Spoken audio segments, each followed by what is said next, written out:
45 seconds.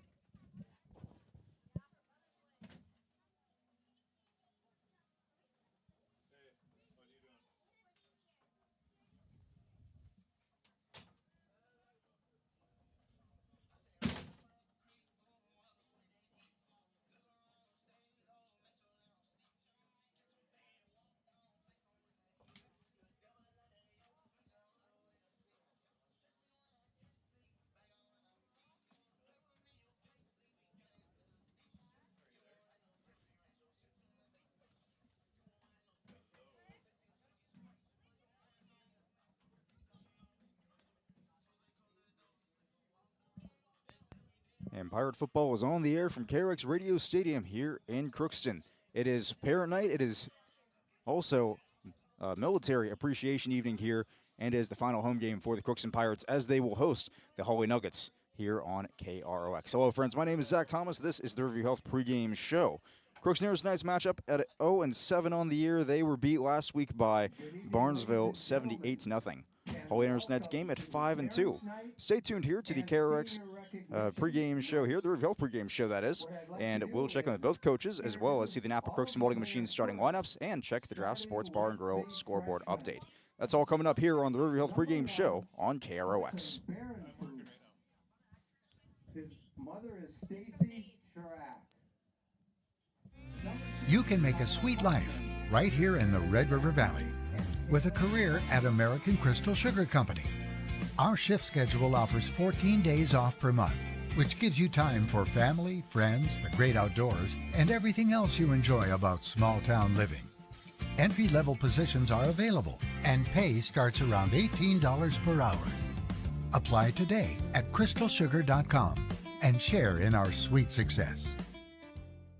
Riverview Health, exceptional people, exceptional care. The team at Riverview Health is getting stronger to serve you better. Riverview Health is pleased to welcome orthopedic surgeon Dr. Brennan Smith. Dr. Smith specializes in joint replacements and sports medicine. Dr. Smith is now seeing patients at Riverview Clinic in Crookston, East Grand Forks, and Thief River Falls. You know you'll be in good hands with Riverview Health when you need specialized care. For appointments, call 218-281-9595.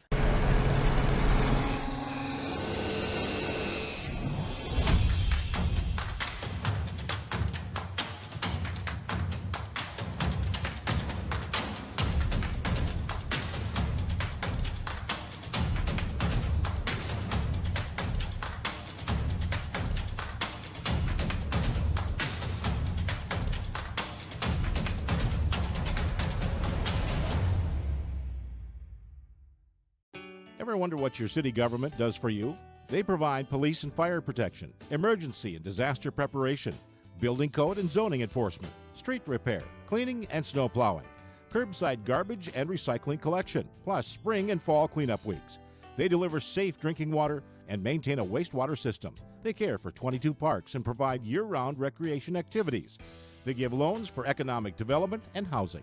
They do all this and much more with the help of your city employees. Shopping for groceries is easier than ever with Hugo's Family Marketplace. To simplify life, Hugo's offers convenient online shopping with delivery or curbside pickup at GoHugos.com. Even better, shop on the go with the Hugo's Family Marketplace smartphone app. Download e-coupons, recipes, grocery lists, weekly ads, and place your grocery order right from your phone. Save time and save big with Hugo's Family Marketplace, your hometown grocer since 1939. You're gonna find more low prices, more great stuff when you go to Hugo's. Right around that 500 mark, so I just want to hear about what's sort of been the story of the team thus far. Well, I would say the story of our team thus far has been when we play well, good things happen, and when we don't take care of the ball and don't have good ball security, that's when we tend to not do well. And two of our losses are by very small amounts, and it's because we turned the ball over, those losses. So we definitely have two losses on our record that can be attributed directly to ball security. So it's a simple recipe, and it's just not as easy to follow sometimes as you wish. Right, for sure. So with that, let's talk about last week. You guys were able to get the win against Warroad last week. You beat him pretty convincingly, but what were some things that your team did well in that game? What were some things maybe you want to build on from that one? Well, we turned the ball over on our very first play. As a tipped pass, it went for a pick six, and I was very impressed with how our kids responded to that.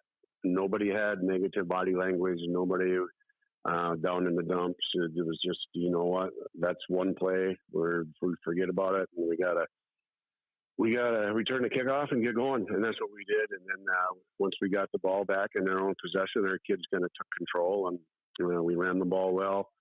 Our blocking has improved incredibly throughout the season, so we got after it after that and took it to World pretty well.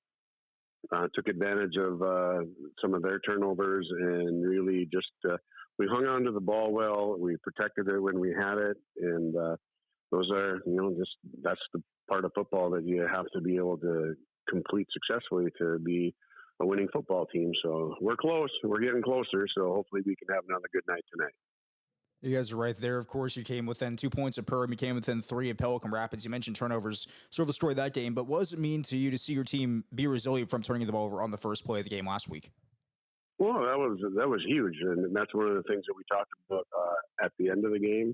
And when we came back on Monday morning for our film session was, hey, you could have got your daubers down, and you didn't. You just picked it up and you got after it like nothing happened. So that shows the resilience and the grit that these kids have developed. It shows the leadership that we have, not just with our captains. And I talk to the kids about this too. Anybody who's on that field for an extended amount of time has become a leader in one way or another. And that's just one of the things that I think is going to help make us a much better football team once we get into the playoff run.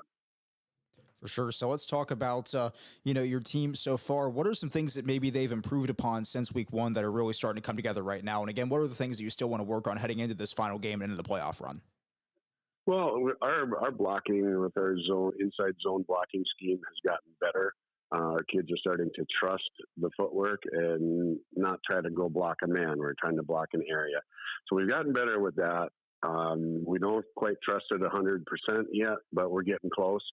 And that's what I would like to see us continue to improve on.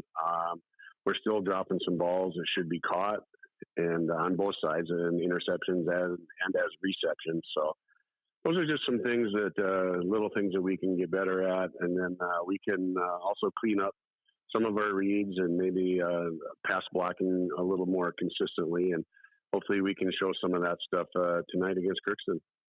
Yeah, so let's talk about Crookston. They're a team that has had a bit of a rough year this season, but when you watch them on tape, when you've been prepared for them this week, what are some things that maybe stand out about them? Well, one thing that we notice on film is that they're not a bad football team. They're having some bad luck and some bad things happening to them, but they're pretty good at, they've had sustained drives, 8 to 10 play drives in every single one of their games. And it's not, they're not able to complete some of them and get them into the end zone, but they do take care of the football and they do run hard, and they've got some good players. And Nate does a nice job with always having them prepared. And they just haven't been able to finish some of their offensive drives, but they are able to hang on to the football and sustain drives, just not finish them up in the end zone. So that's we're going to try to help continue that trend with the defense we're going to play this week. But we got to play them to see what happens. For sure. And you mentioned, they're a good team. They've had maybe some bad luck as well, but you're playing against a winless team in the last week of the regular season that, maybe is desperate for win, maybe is fighting a bit hard. Is there a challenge that comes with playing a winless team this late in the season? And if so, what is that? I think the challenge that we have in front of us right now with this team and with this game is we've got some kids that are banged up, and some are not playing 100% of the time that they normally would. Our top defender is not going to play tonight. We don't know about our quarterback just yet. That'll be a game time decision. And and they're both two-way players, and that's going to make things a little more difficult for us. And then we've also got two other kids that are going to be limited to just playing on the offensive side and not defensively, just because of the situations that you can get in when you're playing defense. So I think we got enough to worry about on our own plate than to worry about a team that doesn't have a win yet. So we've got enough to focus on and be prepared about than to be able to think that we can take this one easily, for sure. You mentioned your quarterback Noah Nelson may or may not be able to play, but who would be the guy behind him, and what makes him stand out if he is coming to the game? The guy that backs Noah up right now is Brody Hadley. One of the things about him, especially being a sophomore, is how calm and cool he is with getting the plays called, being comfortable in the pocket, understanding where the ball needs to go when he's throwing it, and how to make those throws quickly and on time. He's a smart kid. He's very athletic, and if he has to go tonight, he's going to do just fine, and he'll do what he has to do and do what he can do to help us win. Right, and with that, I mean, if there's other guys that are potentially going to be out or miss some time tonight, how do you feel about the depth of the rest of your team going into tonight's game? Well, our depth is going to be tested for sure. I think we're going to be okay with what we have, and it's just going to be a matter of the kids trusting our defensive system and trusting our offense that we're going to be in the right place at the right time and make things happen. You know, there's all kinds of things that transpire during the course of a football game, and you just have to weather those storms and try to create some confusion for the other guys. With that, let's talk about practice. We haven't hit on practice yet, so what are some things that maybe you guys have been working on in practice this week, and how are we going to see that carry over into tonight's game? Well, it's been a really short week, so you got to compact 4 days of practice into 2 days, plus all of your pregame and special teams things, just to make sure, especially when you've got some personnel issues. So the things that we've done is try to make sure that our kids are on top of the special teams adjustments, personnel changes, who's out of this set, who's in on that set. Who's going to take his place in the PAT team, who's going to take his place on the punt team, that kind of a thing. So it's been really just a lot of personnel things and trying to clean up a few things that we need to work on. And, you can always get better at something in the game of football, and we're trying to identify those and touch on them, each and every one if we can. But the limited time this week and limited time coming into the playoffs next week, so it is what it is, but it's the same for everybody. So it's a square set right now. All right, and with that, what are some keys for you guys to getting a win here tonight? We got to hang on to the football tonight. We obviously win the turnover battle, and just take care of our side of the football on offense and defense. And we can do that. We should be okay. And if we don't do that, then we're going to have our hands full. It's going to be a problem. All right, Coach, is there anything else we have not yet covered that you want to mention or bring up before we wrap things up here? No, it's just, these seasons go so fast, and the kids don't really recognize that until, like right now, it's like, holy cow, this is the end of the regular season. So we're going to have a nice little break here coming up over MEA, and then we'll get back at it on Monday and get into the playoffs. That playoff run is pretty rapid fire, and we need to heal up and rest up over the break and come back ready to roll. All right, perfect. Well, Coach, thank you so much for the time, and good luck tonight. Once again, that is the head coach of Hawley, Peter Natz, here on the Riverview Health Pregame Show. Once again, that was Peter Natz, the Hawley head coach here. Team looking forward to tonight. It looks like they're going to have a couple of the bigger name players sitting out tonight just for the sake of healing up some injuries, but we'll tell you more about that later on in the pregame coverage. But next, we're going to have an interview with Pirate head coach Nate Lebarski, and that's coming on the way right after this. You're listening to High School Football on KRX. We'll be right back.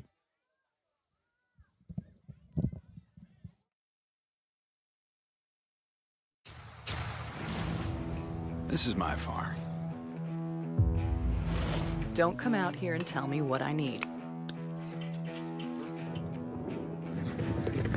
I need solutions that work and market options that are worth my time.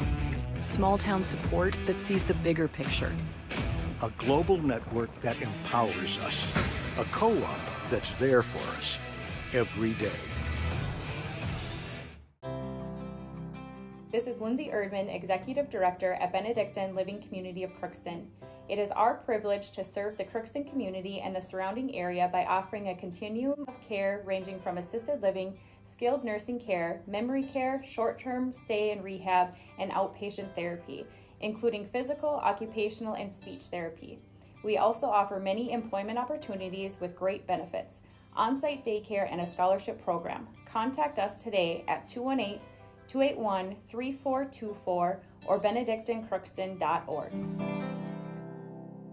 At Crookston High School, we really have a lot going on. There isn't that much going on. Oh yeah? We have softball, baseball, track and field, soccer, swimming, tennis, golf, volleyball, crap shooting, hockey, basketball, wrestling. So we have a lot of sports. And there is orchestra, band, choir, visual arts, speech, theater, Leo Club. And Crookston is one of the highest academic schools in the region. Really? Yeah, really, especially in math and science. I guess we do have a lot going on. Yeah, and that's why Crookston High School is my education destination. With the fall season right around the corner, Grove Mechanical in Crookston is ready to prepare you for winter. They suggest having your heating system serviced regularly to keep things running smoothly. A skilled technician will clean and service your heating equipment to ensure safe and efficient operation. It's never too early to get ready for the upcoming winter season. Before the cold sets in, call Grove Mechanical today, your hometown heating and cooling professionals. Give them a call, 218-281-3863, or visit their website, grovemech.com. For all of your automotive service needs, call Christian Brothers Ford here in Crookston. We have a service team to handle all of your vehicle's needs. Does your vehicle pull to the right or left? Call and schedule an alignment today. Proper alignment saves gas and wear on your tires. We're here to take care of your vehicle repairs and maintenance. Call Christopher or Jersey in the service department at 281-1338. Make an appointment today with the service department at Christian Brothers Ford of Crookston, where we make it easy. Riverville pregame show continues now with Pirates head coach Nate Lebarski. And Coach, the season's been a rough one so far for you guys, but last week you guys played Barnesville, a team that really sort of exposes a lot of things. So I just want to hear about what you learned from that game now and watching the tape back and having a couple days to sit on it. Yeah, I mean, they're a very good football team for a multitude of reasons, and they're going to expose a lot of things. But for us, probably the biggest thing is we need to be able to come out and play with some physicality and aggressiveness on the football field, and that's we quite honestly didn't start the game with against a team like Barnesville, and we didn't really have that through the whole game, and so for us to get off to a good start, to be able to move the football, I mean, you have to be aggressive up front, you have to you need to run the ball aggressively, so that's what we're looking for out of our guys here, certainly to improve from the game against Barnesville. All right, so let's talk about this week. I mean, it's been a short week for you guys. How have you been able to condense what would normally be a 4 or 5 day prep week into just a couple of days? Yeah, there again, it's everything speeds up. Not a lot of changes going on because change just causes confusion when you don't have, the days to prepare. So, a little bit of indie time, most of the time spent on team, just basically review and getting the things down that maybe we weren't doing correctly in the game previous, but more than that is just that we have to be able to play fast. We need to be able to be confident when we go to the line of scrimmage, whether it's offensively or defensively, know what we're doing. So there's not a lot of thinking going on. We're just playing and reacting. Let's talk about the health of the team. You mentioned before we got on here that there were a few guys coming back tonight, maybe some illness running around as well. But what is the health of the team like right now as far as players returning, and also maybe some guys that are dealing with some bumps and bruises? Yeah, I mean, we have a few bumps and bruises, as most teams do. We will have Tate Hamry back tonight, which is big for us. And then we had a couple guys, like you said, this week, dealing with some illness, but the hope is they'll be back in the lineup tonight as well. So for us, like our injuries and having a lineup, is about as good as we can expect right now. All right, so let's move on to the game tonight. Hawley is a team that's coming in here. They've had a pretty good season so far. They played a lot of tough games, a lot of close ones as well. But what have you seen from them just watching them on tape this year? Well, there again, like Hawley, as opposed to even last year, they're talented skill-wise. Their quarterback is a talented thrower. They've got receivers that are going to catch and run with it, and they're hard to bring down, right? They're athletic in space, but quite honestly, their play up front has really helped them a ton because they get off the ball aggressively, both offensively and defensively, and it's allowed them to run the ball. And then once you're able to run the ball, it opens up the passing game, and they're gonna attempt to throw it around the football field, and I would too with the quarterback they have. So. Yeah, the quarterback is a matchup problem to say the least, but what is about his play that really stands out? Yeah, I mean, I think he's comfortable in the pocket. He moves well in the pocket, and then if something isn't there, he's a good runner with the football as well. So, it's gonna, we're gonna need to get pressure on the quarterback. We're gonna need to cover well, and then, quite honestly, we're gonna need to tackle well because. A lot of times seeing on film, well, one person isn't bringing the receiver down, so that means they run well after the catch, and they, they're good with breaking tackles. So yeah, we're gonna have to play well on defense, and then quite honestly, we're gonna have to, move the football on offense and keep it in our hands. For sure. So as far as this week, you mentioned cadence practice, working a lot more on some individual, a bit more team, but what are some things specifically you're trying to drill into the guys this week? I think successfully run it offensively, successfully run the things that, we've been working on all year. And to do that, I mean, we need to be able to count on the run. If we need 2 yards, we need to be able to get it. We need to be able to move the chain and go on drives. Defensively, we need to be able to communicate, especially when you got a passing team that throws the ball around. We can't have coverage breakdowns, and then we need to tackle well. And then special teams. Our special teams did not play very well last week. We had a punt block in the end zone. We need to get better there. We have put some of our older kids on special teams. It's the point of the year where you need to play your older kids, and they don't come off the field, and we need to be able to use those on special teams as well. So I think Coach Batts, our special teams coach, is excited to have some of those guys out there too to kind of shore up that area. On the special teams from with these guys staying on the field for a lot of times the entire game, maybe in a playoff here and there, how is the conditioning and how are they able to manage running a full 48 minutes? Yeah, well, now you're in the 8th game of the regular season, so conditioning shouldn't be a very large issue for you. And it isn't for us. I mean, we don't make them run a lot of routes. I don't know that we'll go into 2-minute or that type of thing a whole lot tonight. Wind's a factor as well, so we need to be able to run the football, but their conditioning should be where they need to be able to play an entire football game. This game here, I hate to call it a meaningless game, but it is the last regular season game. You're going to make the playoffs regardless of the outcome here tonight. But does that change the mindset of tonight as far as how you want to approach things heading into next week with Barnesville again? Well, quite honestly, this is it's parents' night for us. It's senior night, so for us, I mean this game is the last time that our seniors are going to play at home. So being able to get up for a game like this shouldn't be an issue for us. This is, a regular season game that's, we need to go out and be competitive in. We have Military Appreciation Night tonight. We're looking forward to, honoring our current military and our veterans. So there's a lot going on tonight, at the game and with the game. So for us to get out there and compete, we need to compete hard from the start and get our seniors a win on their last game in the home field. All right, Coach, one more question for you, just some keys to tonight's game. Yeah, well, defensively, there again, I think communication is probably a big thing, and be able to, play the pass, get pressure on the quarterback would be huge on defense, and force them into some throws that they don't want to make.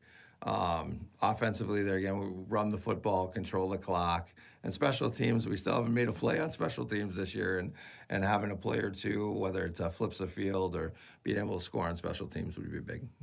All right, Coach, anything else? No, that's it. All right, thank you once again. That's Coach Nate Lebarski here on the Riverview Health Pregame Show. We're back with more after this on KROX. Once again, that was Nate Lebarski there on the pregame show here. Nice conversation with him this morning, and he wants to get a good one here for the seniors, of course, being senior night, parent night, and military appreciation night here at KROX Radio Stadium this evening. So a lot to play for, a lot of motivation for these Pirates this evening. With that, let's go ahead and take one more quick break. When we return, we'll be sure to get you the Napa Crookston Voting Machines starting lineups, and we will also go ahead and get you ready for kickoff here. That's on the way on KROX. We'll be right back. Hi, I'm Dr. Angie Smith, optometrist at the Crookston Eye Clinic and Foston Eye Clinic. We aim to provide high-quality products to our patients, things that we use ourselves in treating our own dry eye or coatings that we like to use on our own glasses. We offer myopia control contact lenses for children, which are soft contacts that not only correct their vision, but are designed to slow the progression of their nearsightedness. The eyes lead the body, and we are passionate about helping the eyes be safer, sharper, and faster.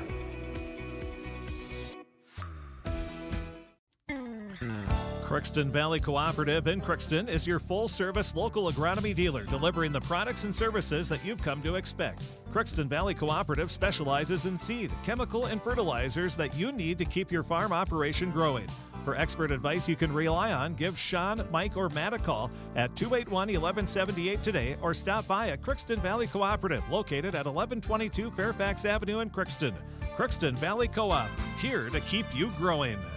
Welcome to Andy Ullman State Farm. We're located on 423 North Broadway, next to Holiday in Crookston, Minnesota. Third generation agent with State Farm. We've got a team here with over 75 years of experience, 6 of us fully licensed, here to serve you. We know insurance is about a promise, and we're here from the beginning to throughout the whole process to deliver on that promise. Nobody likes to wait on hold, and neither do we. Give our office a call where a cheerful voice is ready to help you right away. Call 218-281-3643. You've been waiting for a chance to do something that matters, something big without a big price tag. Welcome to Northland Community and Technical College. Here you can have a big impact on a small campus, in classrooms that mirror today's workplace, with instructors who teach from experience and know you by name. You've been waiting for a place like this. Are you ready?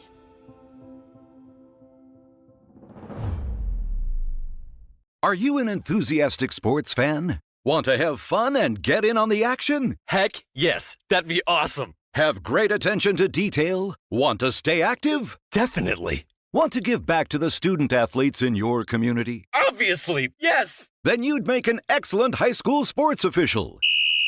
We need more officials in Minnesota, because with no high school officials, there are no high school sports. Sign up today at highschoolofficials.com.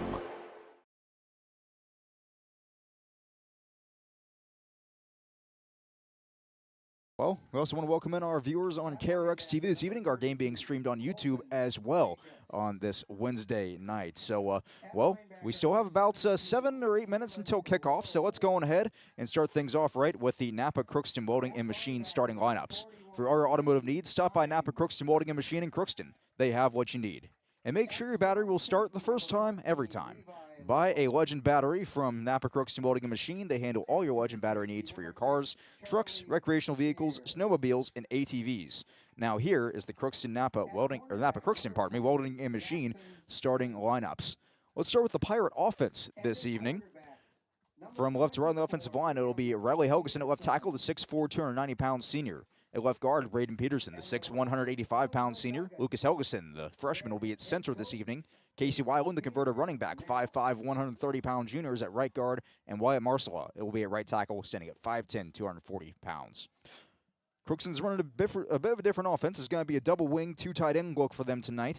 And, well, at quarterback, it'll be the same man as been all year. Tegan Lubinsky, the 5'11", 190-pound senior. At the wing positions, which will function more like running backs, you'll see Tate Hamry, the 6'4", 250-pound junior, missed last week with a concussion. He's back in the lineup this evening. Raylan Lobarski will be the other wing, the 5'11", 200-pound senior. And then the fullback running back will be Zach Ali, the 6', 175-pound junior. Tight end tonight will be Parker Kelly, the 6', 280-pound senior, and Jaron Knutson, the freshman, who's seen a bit of action here from week to week later in some of these games. Let's look now at the Hawley defense. On the defensive line, it will be Tristan Willoughby, the 6'1", 194-pound senior. Blake Bigger at the D-tackle, 6'2", 206-pound senior. Blake Donner, the 6'5", 220-pound senior, will also be playing D-tackle. And Dane Hinkle will be the other defensive end at 5'11", 175 pounds as a senior. Linebackers tonight, Zach Lieback, the 6'1", 175-pound senior, and Colton Klagas, the 5'9", 182-pound sophomore, will be outside. Inside will be Grady Hines, the 5'8", 185-pound senior. Typically plays outside. He's going to slide in to the middle spot, replacing Jack Ames, who is out with a thumb injury this evening. In the secondary, will be Jackson Skink, the 6'1", 160-pound junior. Noah Nelson, the 6'5", 225-pound senior, will be at free safety this evening. Levi Loam is the 6'1", 170-pound junior at strong safety. And Liam Peterson, the 5'9", 165-pound junior, will be at corner this evening. Shifting now to the other side of things, when Hawley has the ball on offense, their offensive line from left to right will be Blake Donner at left tackle, 6'5", 220-pound senior. The 6'2", 206-pound senior Blake Bigger will be at left guard. Tristan Willoughby will be at center, 6'1", 194 pounds, and a senior. Dane Hinkle will be the right guard, 5'11", 175-pound senior. And Connor Kosmaka will be at right tackle, the 5'9", 200-pound junior. Quarterback this evening will be Brody Hadley. Noah Nelson, of course, is not going to be playing quarterback this evening. He's going to take a rest, and Brody Hadley, is 5'9", 140 pounds as a sophomore. And running back, it'll be Liam Peterson, the 5'9", 165-pound junior. And it'll be Jackson Skink at H-back, or the fullback role, the 6'1", 160-pound junior. Wide receivers will be Zach Liebeck, the 6'1", 175-pound senior, and Levi Lelm, the 6'1", 170-pound junior. Tight end will be Mark Schauer, the 6'4", 185-pound junior. Looking over at the defense. Please take a moment to honor our country and the brave men and women. Well, yeah, we'll start with the defense here. And Braden Pearson will be on the defensive line, the 6'1", 185-pound senior. Riley Helgeson will be the 6'4", 290-pound senior. Lucas Helgeson, the freshman, will be on defensive line. And Tate Hamry will be playing defensive end, as will Zach Ali. In the linebacker, just 2 linebackers tonight. Jose Arriaga, the 5'6", 160-pound junior, and Casey Weiland, the 5'5", 130-pound junior. At corner, it'll be Landon Meyer, the 6', 160-pound sophomore. Rellin Labarski will be at safety, the 5'11", 200-pound junior, alongside Ian DeLeon, the freshman. The other corner will be Parker Kelly, the 6'2", 180-pound senior this evening. And that'll round out the Pirate defense for tonight. So with that, we're still a couple more minutes away from kickoff. Color guards on the field. Of course, it is Military Appreciation Night, so the color guard making their way onto the field right now. And I believe we're going to go on ahead and get the national anthem in here. So we'll do that. Let's go ahead and take a quick break. We'll be back after this on KROX and KROX TV. Thank you to the Minnesota. You can make a sweet life right here in the Red River Valley with a career at American Crystal Sugar Company. Our shift schedule offers 14 days off per month, which gives you time for family, friends, the great outdoors, and everything else you enjoy about small-town living. Entry-level positions are available, and pay starts around $18 per hour. Apply today at crystalsugar.com and share in our sweet success. Riverview Health, exceptional people, exceptional care. The team at Riverview Health is getting stronger to serve you better. Riverview Health is pleased to welcome orthopedic surgeon Dr. Brennan Smith. Dr. Smith specializes in joint replacements and sports medicine. Dr. Smith is now seeing patients at Riverview Clinic in Crookston, East Grand Forks, and Thief River Falls. You know you'll be in good hands with Riverview Health when you need specialized care. For appointments, call 218-281-9595.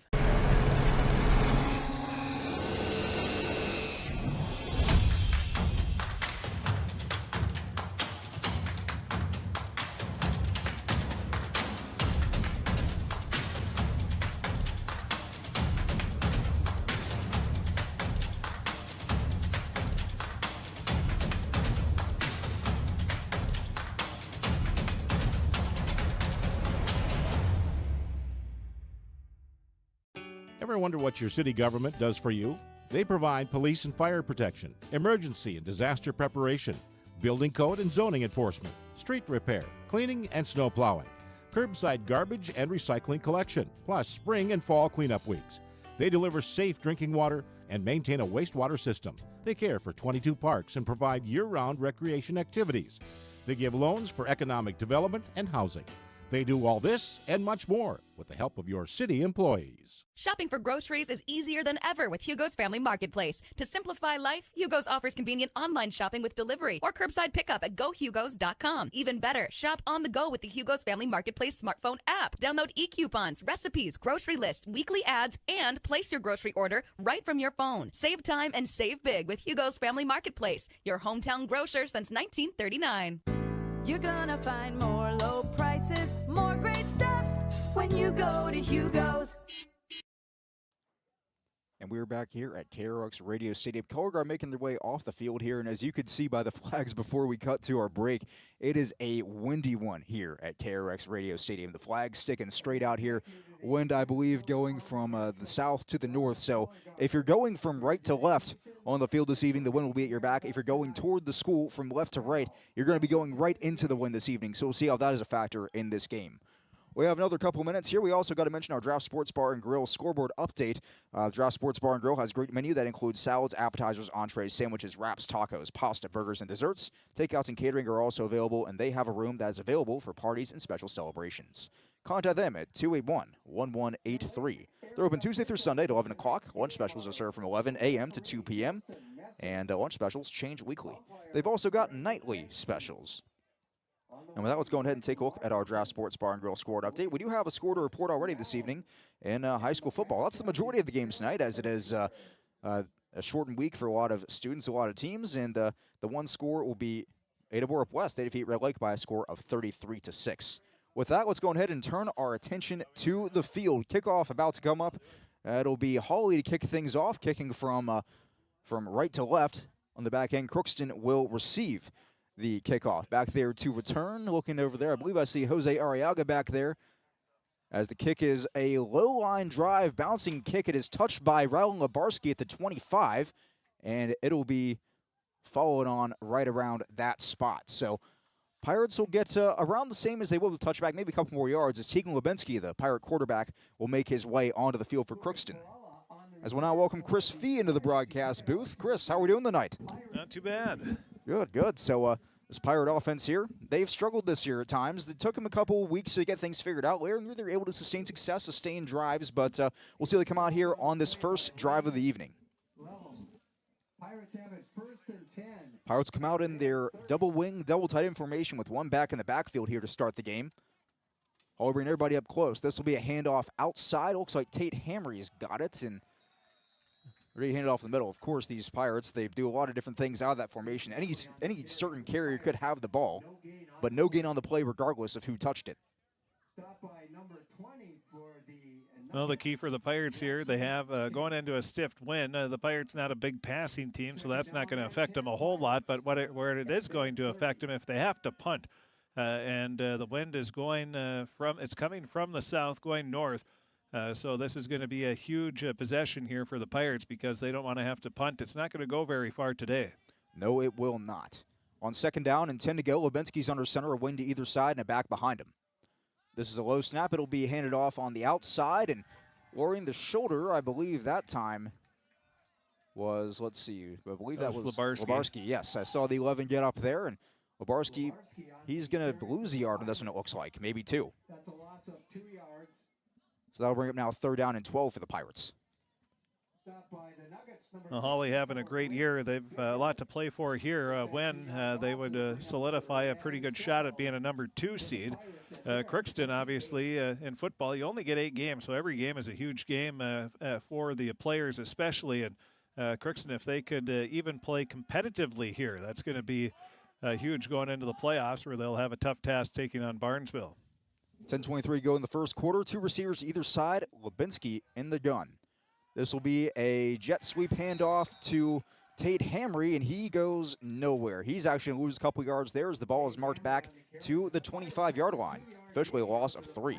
So now the Pirates will have to punt into that wind, and we'll see what they do here. They're going to have to try to keep it low because the wind is a good 35-mile-an-hour gust into their face. All right, so the kicker, I believe that is, let's see, Mason Reitmeyer is back there. It looks like 23. Or is that Parker Kelly? Kelly punted some last week. I believe Reitmeyer had 1 punt as well in the game, but... who did he say his starting punter is going to be? He did not say. I know it's not Lubinsky this week, but I'm going to go with Kelly until I see the number otherwise. The punt snap is low. This is a high spiraling kick. And as you mentioned, Chris, not very far. That gets back down to about the 1st down marker, and actually just short of that. So it'll be great starting field position here for Hawley as they'll get the ball on the Crookston at 38-yard line. Again, in this wind, you got to keep the punt down. Kelly was not able to keep it down, and it went straight in the air and did not go far at all. So 9 minutes, 23 to go in the first quarter. Hawley will come out with 2 receivers to the near side. They'll have a wing to the far side and 1 back in the backfield. The quarterback tonight, Brody Hadley. And this will be a quick handoff up the middle to the running back, Liam Peterson. And Peterson runs into a wall of defenders, but not before picking up about 6 yards on the carry. Last year, Crookston played Hawley very well. Crookston did not have a win going into that game, and were able to give Hawley a great battle, and Crookston's hoping to do that here again today. Hawley, as they get ready to go into the playoffs, they're trying to get a little healthy. Crookston, for the most part, they are pretty healthy. So, but Crookston has a whole lot to play for, and even with a win, they're still going to be the number 8 seed.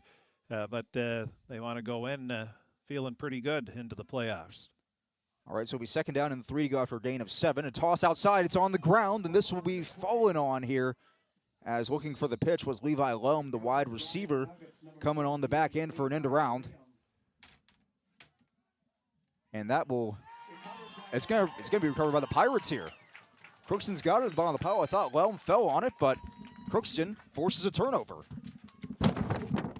I don't know if forces would be the right word, but it was just a not able to haul it in was Lelm, and dropped behind him. He tried to fall back on it, but the Pirates, they were alert, and they dove right towards the ball, and they're able to get the recovery and a big stop there for the Pirate defense, something we haven't said much this year.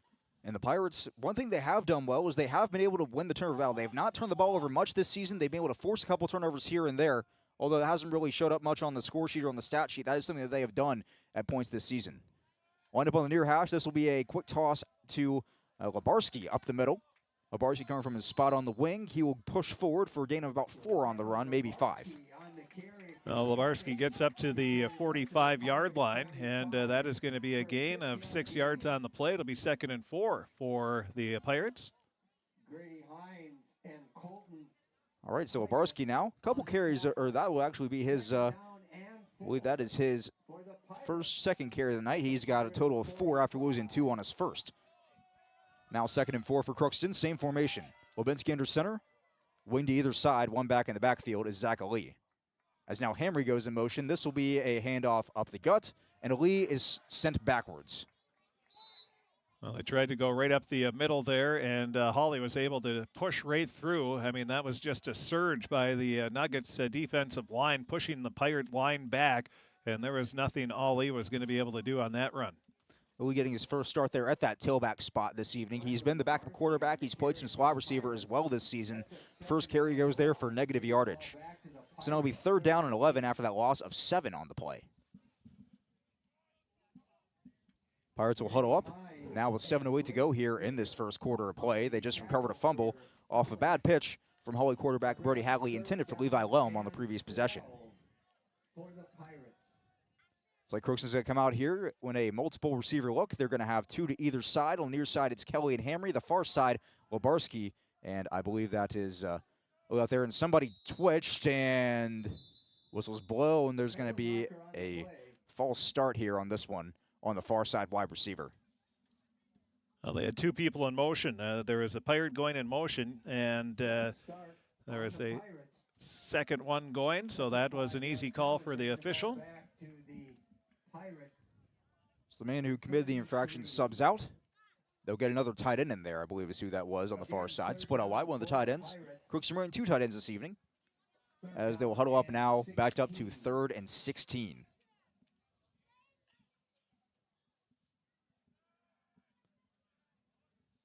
Crookston still trying to find their first win of the season against a Hawley team that's had some success. They entered tonight's game at 5-2, and they've had a couple of close losses. They were a field goal short of Pelican Rapids. They were 2 points short of Perham early in the season.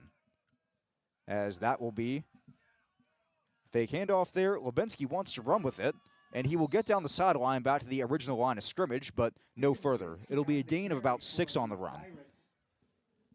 Well, that loss to Pelican Rapids for Hawley, obviously one they'd like back, but I think the one they'd really like back is that Perham loss. But that was early in the season, and the Nuggets have been playing outstanding football here in the second half, and I would say they would be the team I wouldn't want to see if I was going into the playoffs, that's for sure. Yeah, one of the many teams. This Section 8 AA, as we know, has a lot of very good teams in it, as we've seen all year long. So another punt's on the way. The first one went about 8 yards. The second one will go out of bounds, and we'll see where they spot it here. But well, again, the Pirates, Kelly's got to be obviously the old fool me once. Shame on me. But you can't punt straight into the wind. I mean, you know that from playing neighborhood football, and I know the kids don't do that as much anymore, but and Parker's a pretty smart kid, so hopefully next punt he's going to try to do more of a squib and a rugby-style kick and keep it a little lower.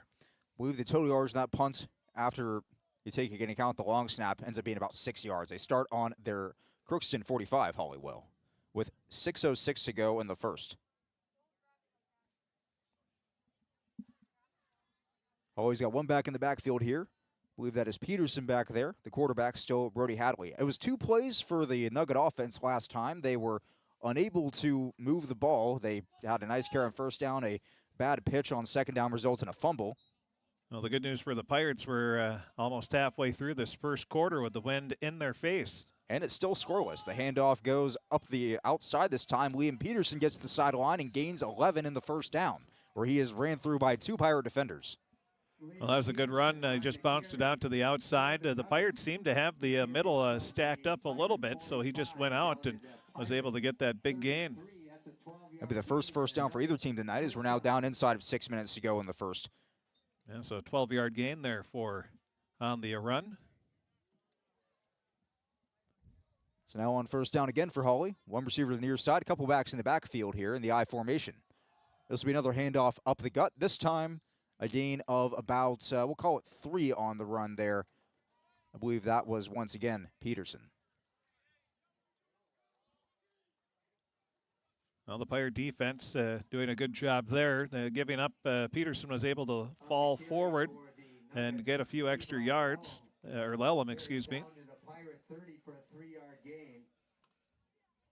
So Lellum was the man who was intended for the pitch the first time, who did not quite get a hand on it. He'll get the carry this time, and this will be a run outside, a bit of an outside zone here. This one is indeed Peterson. He gets across the 25-yard line near the first down marker, but a yard short. So that'll be a gain of about 6 on the run. Liam Peterson on the carries down to the Pirates. And they're going to mark it down to the 24-yard line. So now 3rd and a yard here. 3rd and a very short one. 2 receivers out to either side. 1 back in the backfield here for Hawley.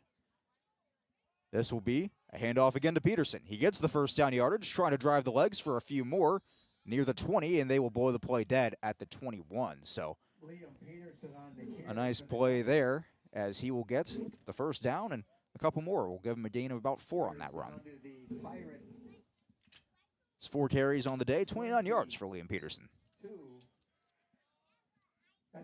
Player defense haven't given up that big play like we've seen so many times in the first drive of the game, but at the same time, Hawley hasn't really looked to pass either. That they have not. So the new back in the backfield will be number 41. That is Grady Hines. He's got a couple receivers either side as well. This will be a quick throw outside, and the pass falls incomplete. Lubinsky there to break it up, and he had a head full of steam. It might have been a big collision there had that ball been caught. Well, the Pirates had a good chance there to get the interception. Weren't able to get it, and Hawley fortunate there that one was not picked off. But the Pirates read that perfectly. Good job by the defense. Well, was the intended receiver on the bubble that time. So now on 2nd and 10 from the Pirate 22, they'll reset. Same formation, 2 receivers to the near side, 1 to the far, and 1 back in the backfield, as there is a wing on the near side as well. This will be a handoff up the middle, and space to work in a first down carry. Maybe more than the first down. They're going to give him about 12 yards on the run here, as once again, that was Grady Hines. Well, Hines, a strong back. He just went right up the gut there, was able to break a couple tackles, and was able to get the first down. It'll be 1st and 10 for the Nuggets, actually 1st and goal at the 9-yard line. All right, so that'll officially be a gain of 13 for Hines, and it'll be an I formation in the backfield. 1 receiver to either side, tight end on the far side here on this first down play. Man comes in motion. There's a handoff up the middle once again. It is Hines, and he gets out across the 5, looks like to about the 4. So a nice run there. So they'll give him a gain of 5 on the run. Bring up 2nd and goal from the 4. Well, we're down to under 4 minutes left in the first quarter. Pirates, by far, the most competitive first quarter they've had this season. You throw it up there with Warroad for sure. They've had some tight first quarters here. They're really making them earn it in this one, it feels like, as they're in the same formation here on 2nd down. Is Hawley. Under center now is Hadley. And this will be another run up the gut. And being sent backwards was the ball carrier that time. We'll see who emerged from the pile with it. I saw the Pirates get there first and couldn't tell the number on it. Looks like that's going to be Hines once again. So really no gain on the play. Well, good job by the Pirate defense to stack that up. They had a lot of, they had good surge right off the line. They pushed the Hawley Nugget offensive line back, and that was a big key to get that stop on that run. That'll bring up third down and goal for the Third and goal coming up now for Hawley. 2 receivers to the far side, 1 on the near side, 2 backs in the backfield. This will be a handoff outside of the sideline, and that'll be a Hawley touchdown. A 4-yard run from Levi Lynn out of the backfield. Well, he just, Lellum just crashed off to the right side and was able to find that corner of right in the front corner of the end zone and was able to get in, and it looked like he went in untouched from our vantage point, and it's a 6-0 lead for the Hawley Nuggets with 2:41 remaining in this first quarter of play. All right, so Lum puts the Nuggets on the board first here. A quick run. It has been all runs on the night here, and it'll be a 2-point try on the way. Coming up for Hawley, this one here will be a run up the middle, and the Pirates will stop it in the backfield. So the 2-point is no good. So 2:41 to go in this first quarter of play. Hawley now leads 6-0 after a failed 2-point try. We're back with more football after this on KROX.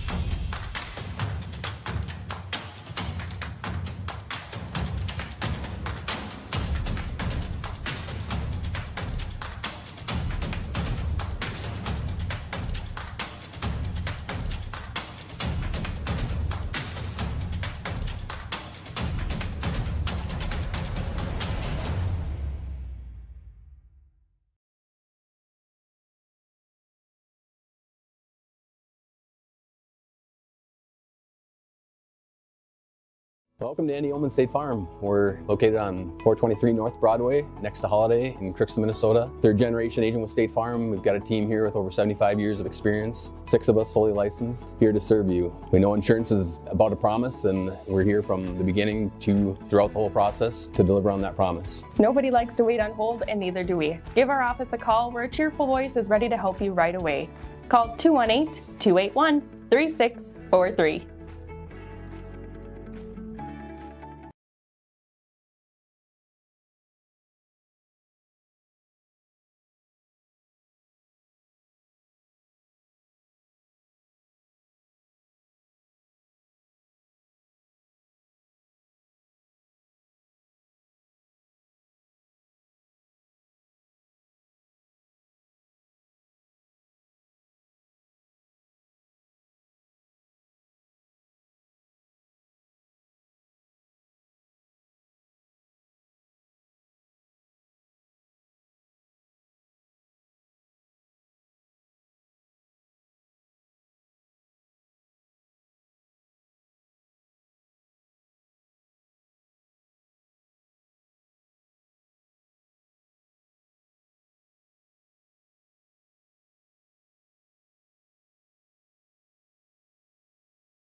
Oh, they're going to call it incomplete, yep.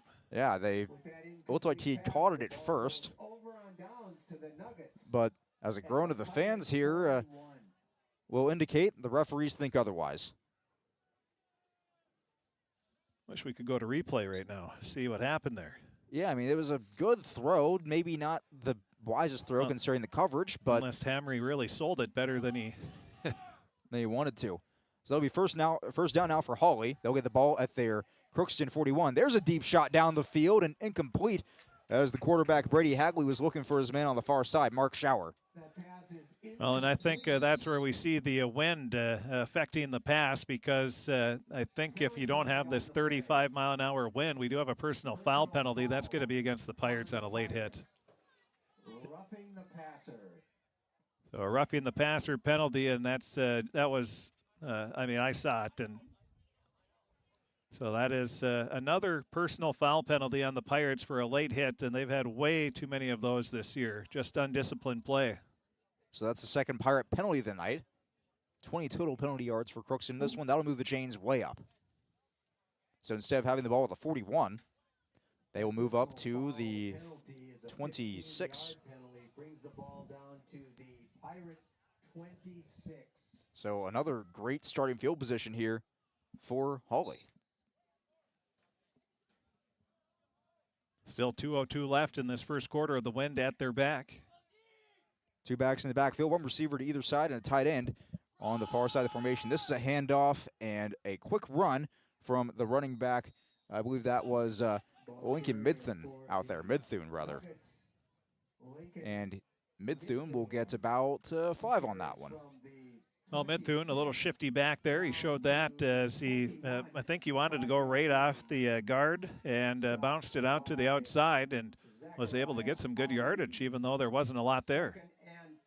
So after the 5-yard gain, that'll be second down and 5 for Hawley. Fourth play of the drive, another run to Midthun outside. Midthun breaks away across the 10, across the 5, and he is in the end zone for another Nugget touchdown to extend the lead to 12-0 with 1:23 to go in this first quarter. That one from 26 yards out.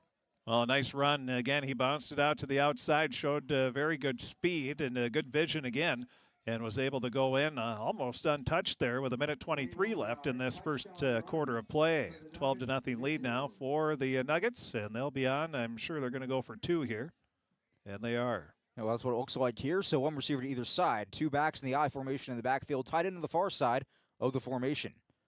This will be a handoff again. This one goes to Lelm, and he is met near the line. I don't think he got across, and the officials will agree. No good on 2-point tries, so 0 for 2 on 2-point tries here for Hawley, but they have a 12-0 lead over Crookston with 1:23 to go in the first quarter. Let's take a break. We're back after this on KROX. At Crookston High School, we really have a lot going on. There isn't that much going on. Oh yeah? We have softball, baseball, track and field, soccer, swimming, tennis, golf, volleyball, crap shooting, hockey, basketball, wrestling. So we have a lot of sports. And there is orchestra, band, choir, visual arts, speech, theater, Leo Club. And Crookston is one of the highest academic schools in the region. Really? Yeah, really, especially in math and science. I guess we do have a lot going on. Yeah, and that's why Crookston High School is my education destination. Our touchdown run from Lincoln Midthun to put another 6 on the board for Hawley. They lead 12-0 over Crookston with about 1:23 to go in this first quarter of play. Zach Thomas here, Chris Fee alongside, and Crookston's been competitive here, but the short fields have been killer for this Pirate defense. There's another low-line drive, bouncing kick. It'll go all the way out to the 15, where it is picked up by Hamry on the far side, who will return it out across the 25 down to about the 28-yard line. Well, minute 17. The Pirates, I am assuming here, is Hawley. Would they take their last time out here? That would be... I don't think they would give them enough time to get the ball back unless they were to, of course, force a turnover here. They'll probably have to wait till the after the third down play if they get that far, but I don't think that'll happen. If Crookston's smart, they're not going to try to pass here in the first play. I would not put it past them to attempt it, but they did try a pass earlier here. So now 1st and 10 from the 30-yard line. 2 receivers to the near side, 1 back in the backfield. and one receiver to the far side, and there is a flag on the play for a false start. No, first timeout is called. All right, so the timeout will be called first here, and, well, we just got back from break, so we'll keep it right here. And the timeout usage in this first quarter for Hawley, I guess, makes sense, trying to steal those possessions here, going with the win. But for Crookston now, a couple timeouts here, maybe to hide some of the procedural things that aren't going so well for them. Well, that's just a story of the season for the Pirates this year, is they've had to call a timeout after on their first play of a drive, just right now. Then previously, wasn't it right after Hawley timeout that they called one? Yes, I believe so. And that's maddening for the coaching staff, but at the same time, that's the Pirates. We know they're a lot of them are younger, a very young team, only, 5 seniors on the squad this year, and it's been a learning experience for a lot of these kids, and you're getting kids in different positions, and so that's part of it as well. Slide either side, Ali on the backfield to the left hip of Lubinsky. Sends a man in motion this time. It is Labarski. And a run up the middle this time as there is a big hit behind the play. Lubinsky a bit slow to get up after that one. Lubinsky held on to the ball a little bit too long there. And so he was free game on that one, and the tackle brought him back. And good job by the Hawley Nuggets, and that's going to stop the clock with a minute. Is that a turnover? Yeah, it's a fumble. I was going to say he didn't have the ball, so Lubinsky fumbles on that one. So maybe on the exchange. Yeah, because Ali ran through. He had a head full of steam and a nice block up front, but nobody else followed him. And then Lubinsky was behind the play getting drilled. So just 5 seconds tick off the clock, and it's a fumble by Crookston.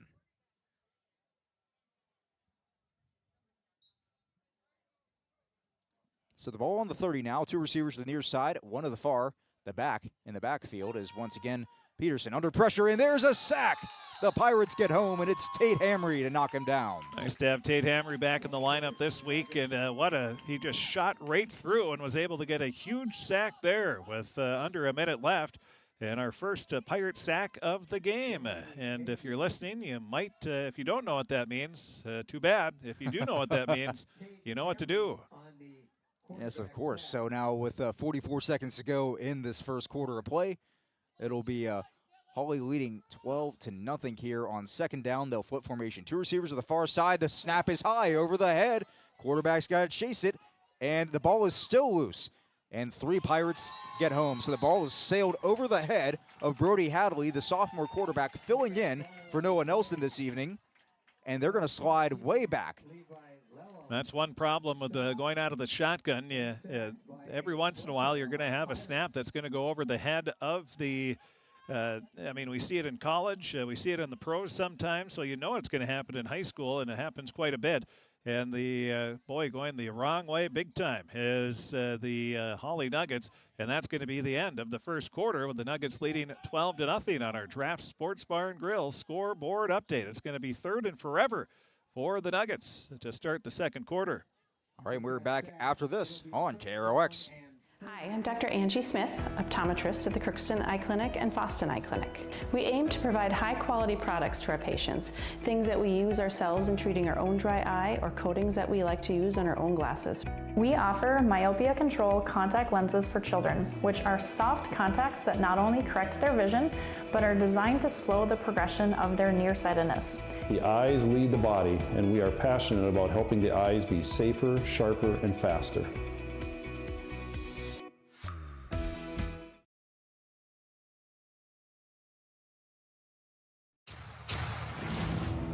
This is my farm.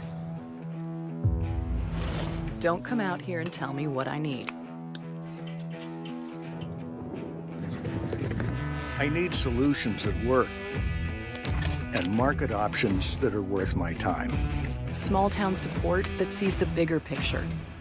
A global network that empowers us. A co-op that's there for us every day. Just saw a bad snap, and there's a jet sweep and a handoff this time to Levi Loam, who will get some of the yardage back. It was 3rd down and 38 on that play right there. The bad snap knocked it back 18. They were sacked on 1st down for a loss of 10. So it'll be 4th down and a mile here, despite a nice run here for Lelm. Well, Lelm just bounced it out to the outside of the near sideline. If you're hearing some screaming and yelling, there's a T-shirt cannon. Superintendent Berquist is firing it, and I don't know if he should have a license to carry that. I think he just might have taken somebody out. Pretty powerful T-shirt cannon, but boy, the fans, it's like some of them have never seen a T-shirt cannon before. So it's 10 yards on the run on 3rd down. 4th down, there it looks like to be two backs in the backfield, rather.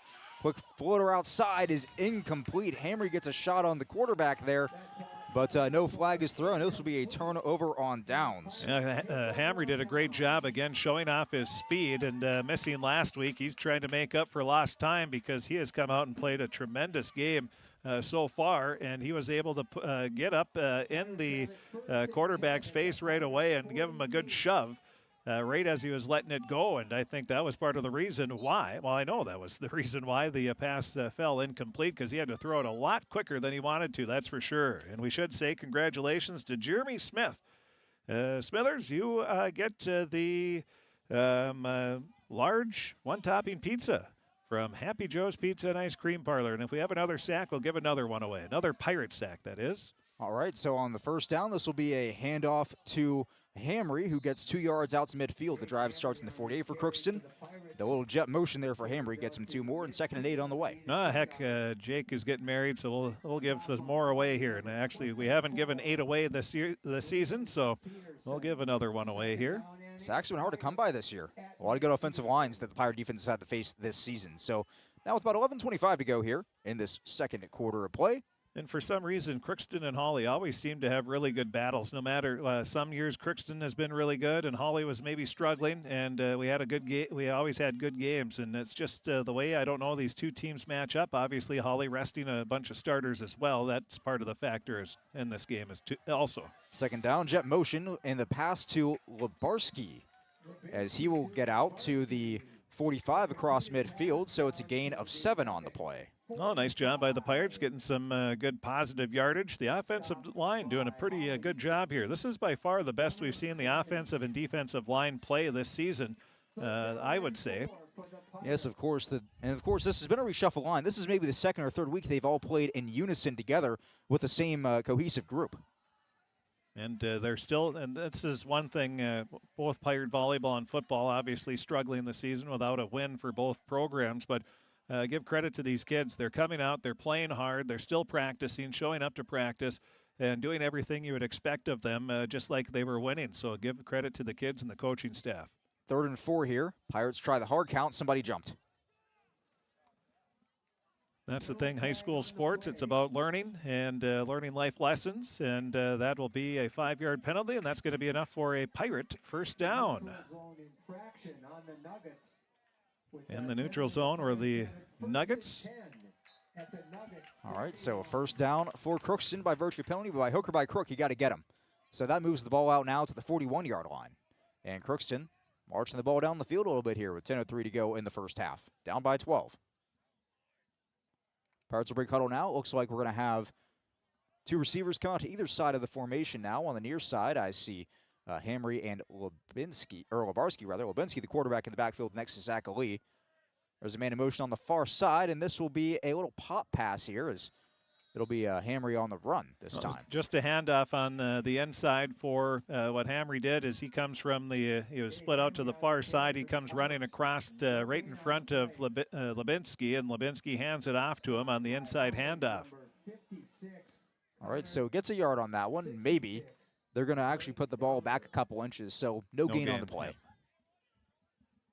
But I like the play call, and Hamry has been one of the more explosive players for the Pirates this season, and try to get him the ball as many times as you can. Not a bad idea. Same formation. Throw of the middle is complete this time to Tate Hamry. And he runs a little bit of a zig route here, gets out across the 40 to the 36 before he is tackled. A gain of 4. And for people that have no idea what a zig route is, he just came across the middle and was able to get up to the 37-yard line. So it'll be a 3rd and about 3rd and 6 for the Pirates.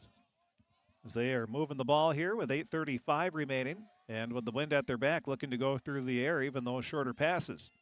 May as well give it a try on third down. Same formation. Lubensky drops back to pass. Under pressure, gets out of the way of a defender. Now rolling to the near side. We'll have to just throw this one up, and it is incomplete. I think he might have been hit on the arm as he threw that one.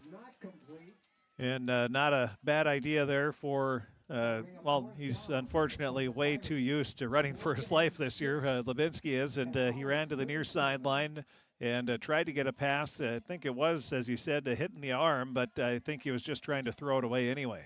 So on 4th down and 6, of course, if you're throwing it away there, it just shows you're going to go for it here. And punting has not worked for Crookston tonight, given now they are going with the wind rather than against it, unlike they were in the first quarter.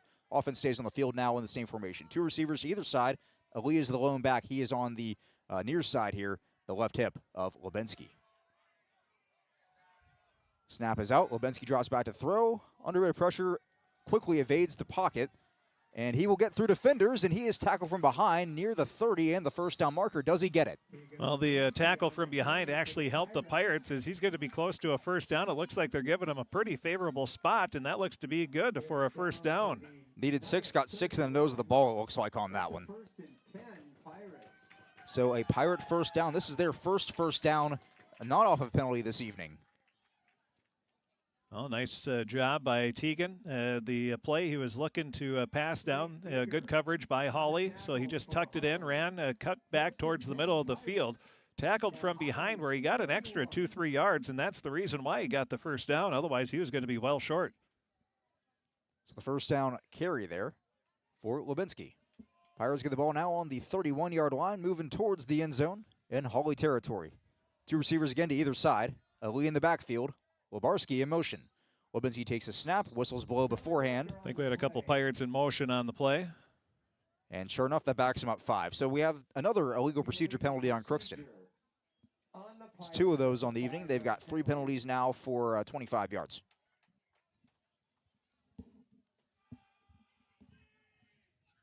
So Crookston will have to back up, and penalties are sort of the thing that's been a thorn in the side of this Pirate team. They'd have some success, and then they'd have a penalty, and it would just kill every momentum they had. Now. Yeah, when you're struggling and you haven't had a powerful offense in the first place, to have a penalty on any drive is going to be costly, and that has been proven to be the case many times. So see if the Pirates can bounce back with a quick gainer here.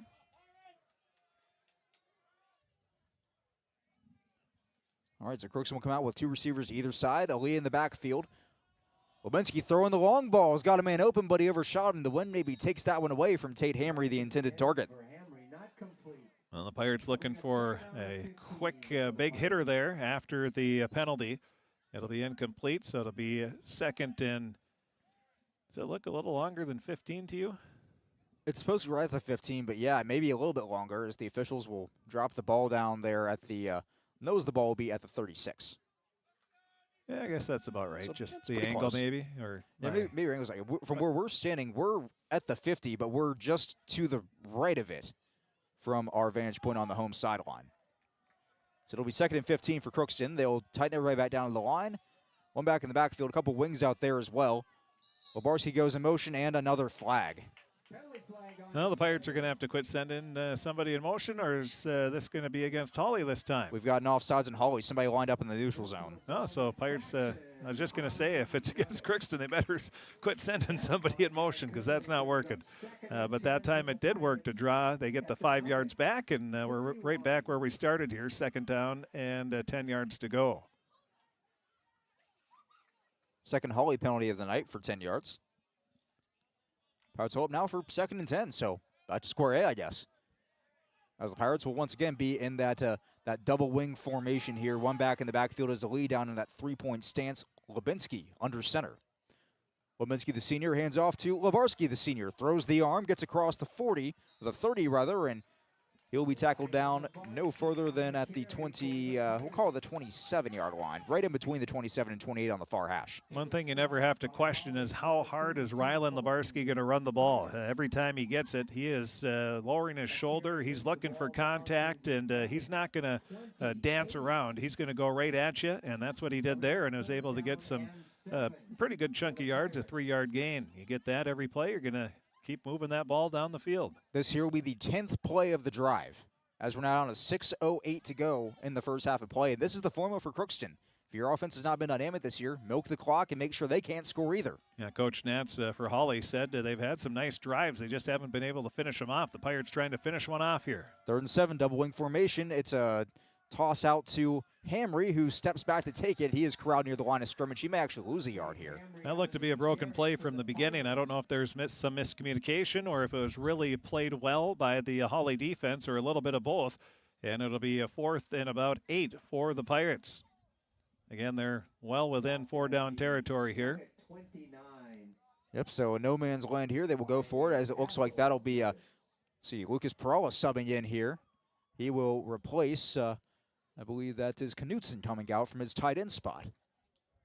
So it'll be 4th and 7 from the Hawley 28. Pirates have the ball, 5:15 to go in the first half of play. Down by 12. Need a score, need something positive here with this good field position. Now substitute one wrestler and take out a wrestler. So wrestler for wrestler. Slot either side now. Lubenski to pass. Pump fakes. Under pressure. And Lubenski will go down. As the sack will rack him all the way up to the 37-yard line, 38-yard line. And that's where Teagan, he's when you have to realize, and that's one thing he struggled with all year, is when you're being rushed like that, especially on a 4th down play, well, you don't want to lose yardage. If anything, just try to throw it towards your receiver, especially when you're down this far in the field. If they get an interception, chances are you're going to get a better position than losing the 6-7 yards that they did there. It's essentially a punt at that point. Yep. So Hawley gets the ball now on their own 38. Easy to say from up here in the box when I'm not being chased and drugged down. 4:54 to go here. This will be a handoff once again up the middle. And the play will gain about, it's a nice gain there. Up to the 43-yard line. That'll be a gain of about 5 on the play. All right, it was Peterson again for that run. Well, and, you hear, especially if you watch whether college football or professional football, they talk about knowing. Having that internal clock, okay, this is too long or you're being chased, you know you're going to get hit sooner or later, and you just got to find a way to either make a play or just get rid of it. 2 backs in the backfield once again, and another handoff up the middle as Peterson will get this one closer to that 1st down marker. Not quite across it yet. It'll be a gain of about 4 on the run. Up to the, well, they're going to mark it back to the 48-yard line is where they'll put it, and that is enough for a 1st down, though. That's a 1st down. All right, so that's another 1st down carry. That's his 3rd 1st down run of the evening. And Hawley will set up once again. Peterson the lone back. 2 receivers to the near side, 1 to the far side, and a tight end in there as well. This will be a handoff once again to Peterson. Tackled down from behind as he's across midfield. And Crookston thinks they have the ball. Did it come loose? Did the Pirates force another fumble? Looks like they did. Yep. All right, so Peterson fumbles. And that is another Pirate turnover. So they have now forced 2 fumbles in this game. And they keep the score at 12-0 with 3:52 to go. Well, I just saw a Pirate running out onto the field, and he was skipping in excitement. And that was, is that Braden Nelson or Rafael Sanchez Velez? But we haven't seen that much this year, so good to see the Pirates coming up with another big defensive stop and enjoying playing some high school football. Slot either side now for Crookston to lead the lone back. Ball on the far hash at the 49-yard line. Lubenski will drop back to pass. Now under pressure, he goes down again. Getting home that time was Peterson on the sack. Well, good job by Hawley. They're able to break right through, and taking that 3-step drop or so was Lubenski, and then he is brought down for the Hawley sack. And that's going to be a big loss for the Pirates. That's the 2nd time they've tried to pass and have had a big loss. That's 12 yards lost on the sack that time. 2nd time Lubenski's gone down in the backfield here in this one. Of course, fumbled on the 1st. The Pirates have to back way up. They're huddled up around the 25-yard line. The ball placed down at the 37-yard line between the hashes. 2 receivers again to either side. 1 back in the backfield is Ali. He's going to stand on the left hip of Lubenski. Clock ticks down to 3 minutes to go in the first half of play. There's a snap. Lubenski drops back the pass once again, climbs forward in the pocket, evades pressure. Now gets across the line of scrimmage down to about the 44-yard line before he goes down. So that'll be a gain of 7 on the carry. Yeah, they'll mark it up to the 45, it looks like, and a good run by Lubinsky on that one. Or now they're going to move it back to the 44. So, again, 7 yards there on the run for Tegan Lubinsky, the senior playing his final home game here at KROX Radio Stadium. Only got to play 3 here in his career, of course, as the field didn't open until halfway through the season. But the Pirates trying to get one more win here, or get their first win here on the year. And if all goes well, they'll be singing after this game, and a lot of guys have not been able to do that yet. 2:11 to go here in the first half of play. 3rd down and 15 for Crookston. 2 receivers either side. Lubinsky, the quarterback, Ali, the running back. Lubinsky drops back to pass now. Floats to the near side, throwing over the middle. Has got a wide open Raul Lubarski. Lubarski across the 20, across the 10, throws the arm. Wrestled out of bounds at the 5-yard line, and that's a Pirate first down and a big gainer of 50 yards on the play. What a pass, and somehow Lubarski was able to get back behind everybody down there and was able to get, well, that's something we've seen the Crookston defense give up quite a bit this year, and he was able to sneak behind and fooled the Hawley defense. What a play by the Pirates, one of their best plays of the season. Far and away one of the best plays of the season here for Crookston, as they will huddle up, and we'll see if they decide to continue using this 4-receiver look or if they want to tighten things back down, as Knutson is checked back in, which all signs with him in the game point to run.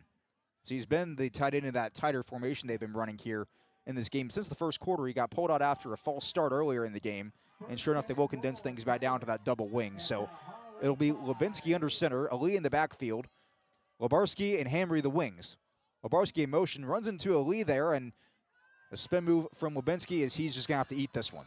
Goes down for a loss of a couple, so it's now going to be 2nd and goal from the, about the, what, the 8 or 9? Stopped at the Nugget 9. Yeah, they'll call it the 9, it looks like. And that's another thing where when you're the quarterback, you're looking up, you see that there's nowhere to go. That's where just throwing it in through the back of the end zone might not be a bad idea, and you don't lose all those yards. All right, so the Pirates will huddle up once again. Lubinsky coming back from the sideline to bring the play call into the huddle. Play clock turned off here, but figure the Pirates are getting they're getting near the low point on time there, as they're going to, I believe, call a timeout here. Yep, Crookston's going to burn their timeout, and correct me if I'm wrong, Chris, that's their last one of the half. It is. They took 2 in the first quarter, and now they'll take their 3rd, and this is where they're going to set up probably a couple plays and try to go maybe with a hurry-up offense and see if they can catch Hawley on the 2nd and goal from the 9. So we know Crookston this year has not attempted a point after. They don't have a kicker on the roster that kicks the field goals or the point afters. It's going to be 2-point try if they get it there. So you figure that they've got to have 3 or 4 plays they like drawn up here in this situation to get those 9 yards. And they've been in this 1st and goal, 2nd and goal situation before back at Roseau. They were close late in the 2nd quarter in a tight game, unable to punch it in there. We'll see if they can correct that wound this time around. Yeah, we've seen most teams not really go with the kick and you see that every year just because of the weather that we're going to probably get here during playoff time. So the extra point kick isn't something that a lot of teams look at doing. And the Pirates, they're going to be going 4-2 this season. They just don't have a kicker that they feel comfortable with. Doubling set near hash. Lubarski in motion. This will be Lubarski cutting through defenders. Lubarski lowers the shoulder, and he's in for the touchdown. Crookston cuts into the lead, makes it 12-6 with 1:03 to go in the first half of play. A 6-yard, or rather a 9-yard run from Rylan Lubarski. Well, as we said earlier, you never have to question how hard Rylan Lubarski runs. Boy, he ran that hard, and he just lowered his shoulder, leaped in the air. Nobody was going to stop him, and that's what you like to see from your senior. And what a play and what a drive there by the Pirates. All right, it's the 2-point try on the way as Rylan Lubarski puts the team on his back this time and scores. Again, last year, Crookston gave Hawley a heck of a battle, and they're doing the same here this year. Hawley resting a lot of their stars, you could say. Up the gut and stopped there for a loss on the 2-point try, so no good there on the run from Lubarski. Or Ali, rather. So 63 seconds left in the first half on the Draft Sports Bar and Grill scoreboard update. It's the Hawley Nuggets 12. Crookston gets on the board. They trail 12-6. Let's go and take a break. We're back with more Pirate football after this. You're listening to KROX and watching KROX TV.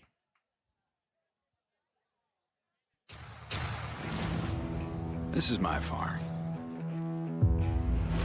Don't come out here and tell me what I need. I need solutions that work and market options that are worth my time. Small town support that sees the bigger picture. A global network that empowers us. A co-op that's there for us every day. Back here on KROX Radio, also back on KROX TV here as the Pirates have scored a touchdown. It was Rylan Labarski from 9 yards away to cut the lead in half. 12-6 your score. Hawley with the lead here.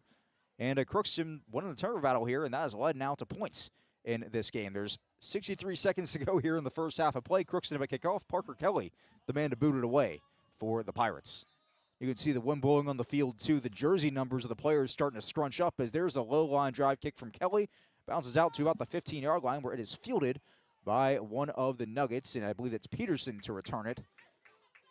And Peterson will get out to about the 26-yard line before he is dropped. So it'll be Hawley ball with 53 seconds to go in the first half. Well, let's see what Hawley decides to do with the wind at the, well, into their face. They're probably not going to be seeing a long pass by any means, but again, it's high school football. You never know what you're going to see here with 53 seconds remaining. Or Hawley just might say, we're going to try to run it a couple times. If that doesn't work, that'll just be good enough.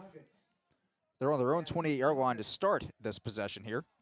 Well, this is an important game for Hawley, too, for seeding purposes, because with a win, they would give themselves a good shot at being a number 2 seed.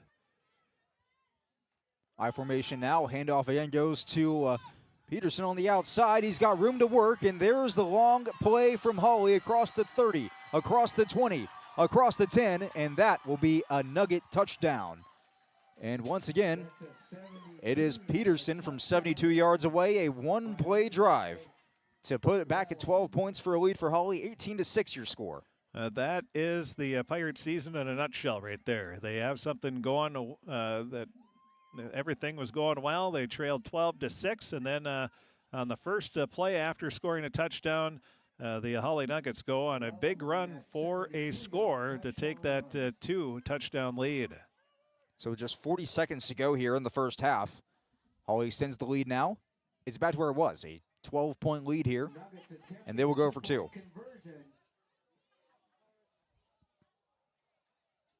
2-point try, 2 receivers stacked to the far side. There's a man in motion, and this will be a jet sweep handoff, and this one is across and good on the run. The man to score it, once again, will be, that is Lincoln Midthun there. So Midthun, he just got the handoff. He is coming from the wide receiver spot. He comes across, gets the handoff, and then he goes off the right side of the line and in, untouched for the 2-point conversion. All right, so that makes it now 20-6 in favor of Hawley. Let's keep it right here. The kickoff team for Hawley coming on the field, the Pirate return unit coming on as well. And with the wind at Crookston's back, Chris, do you dare take a shot here?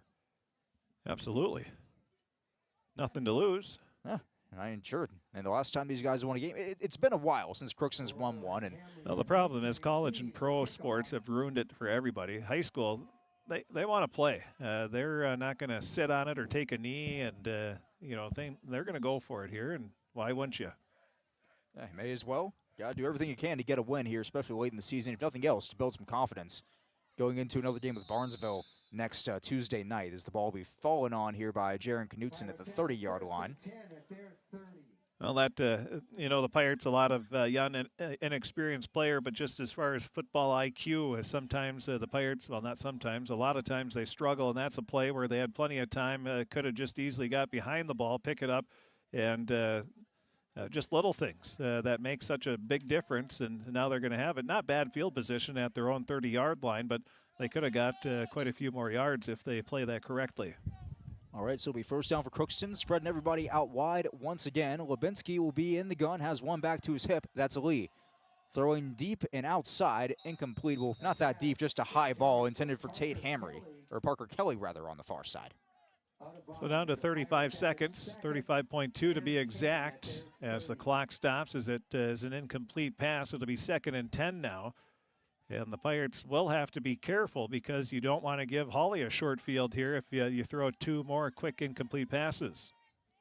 So on 2nd down, same formation, Ali on the other side. Under pressure now, Lubinsky's going to have to climb forward in the pocket. He will run past the defender. Now cutting across field, Lubinsky across the 40. Gets a block from Ali, stiff arms the man for the first down, and he will get out, and he will gain about 14 on the run here. First down for Crookston. Well, a great run there by Lubinsky. He got a first down, but he probably ran about 40 yards on that play, and comes over to the near side, then goes back over to the far side before he goes out of bounds. And a nice run for Teagan. Ball in the far hash here on the 44-yard line. 22 seconds to go in the first half. Same formation for Crookston. Lubinsky to pass once again. He is going to scramble out to the far side. Looks to throw down the sideline, incomplete. This time he wanted Hamry, who was double covered around the 40. And under threw it to him. Looking for Perala down the side, or right along the hashes there, but a little too short. And it'll be 2nd down and 10 with 16.8 seconds remaining here in this first half of play. And even if the Pirates don't score and they're able to get a couple more big plays, that gives you that momentum back on your side as you get ready to start the second half and going into the locker room having some more excitement instead of being down. Crookston will have to kick to start the second half for what it's worth. On the 2nd down and 10, same formation, 2 receivers either side, 1 back in the backfield as Lee. Lubinsky climbs the pocket near the line of scrimmage, tucks and runs, and dips out of bounds at the 46, 47-yard line. So he will gain about 2 on this run. And the Pirates, they had Labarski going down the near side of the field, or excuse me, that was Labarski, and might have been able to get behind his defender there, but not having much time to run before he had to scramble was Lubinsky. Slot to either side now, man in motion from the far to the near side. Lubinsky will drop back to pass once again as there's now 5 seconds to go. He's just going to keep it himself, and down the sidelines he goes and steps out with about 1.6 to go in the first half. So a nice gain there across midfield all the way out to around the 35-yard line and a first down. Oh, nice job by Lubinsky. He gave that pump fake that was able to free him up some extra time to get to the sideline and get some extra yards. So they're going to mark it. They're going to say he stepped out of bounds earlier than that, I guess, up to the 38. 15 yards on the run there for Lubinsky. Last shot of the half here, barring a defensive penalty. As you hear, go Pirates from the crowd. Slot to either side now. Figure a Hail Mary's on the way. Aaron Rodgers did it Monday night. Can Teagan Lubinsky do the same? He's going to throw it up. Looking for the end zone. Finds a defender who bats it away. So to end the first half, Hawley leads 20-6. It's been a competitive first half here. Let's go ahead and take a break. We'll go on ahead and check into our halftime stats and, of course, the Draft Sports Bar Girls score update during our halftime, but we're going to take a quick pause. We'll be back after this on KROX. Hi, I'm Dr. Angie Smith, optometrist at the Crookston Eye Clinic and Foston Eye Clinic. We aim to provide high-quality products to our patients, things that we use ourselves in treating our own dry eye or coatings that we like to use on our own glasses. We offer myopia control contact lenses for children, which are soft contacts that not only correct their vision, but are designed to slow the progression of their nearsightedness. The eyes lead the body, and we are passionate about helping the eyes be safer, sharper, and faster.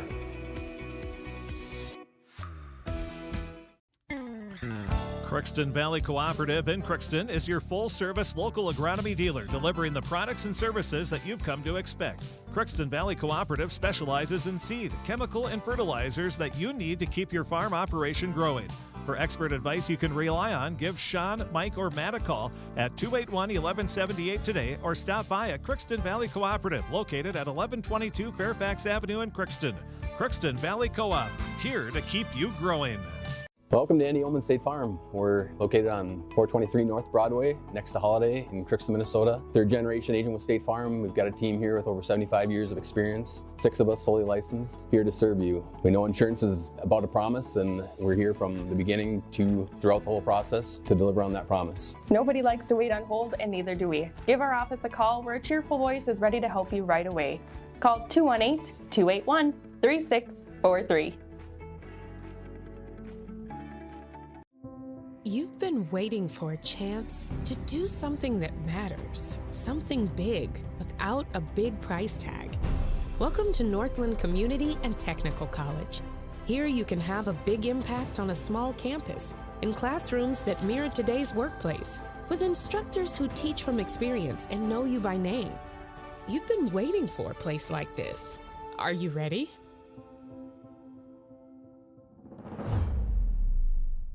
Are you an enthusiastic sports fan? Want to have fun and get in on the action? Heck yes, that'd be awesome. Have great attention to detail? Want to stay active? Definitely. Want to give back to the student athletes in your community? Obviously, yes. Then you'd make an excellent high school sports official.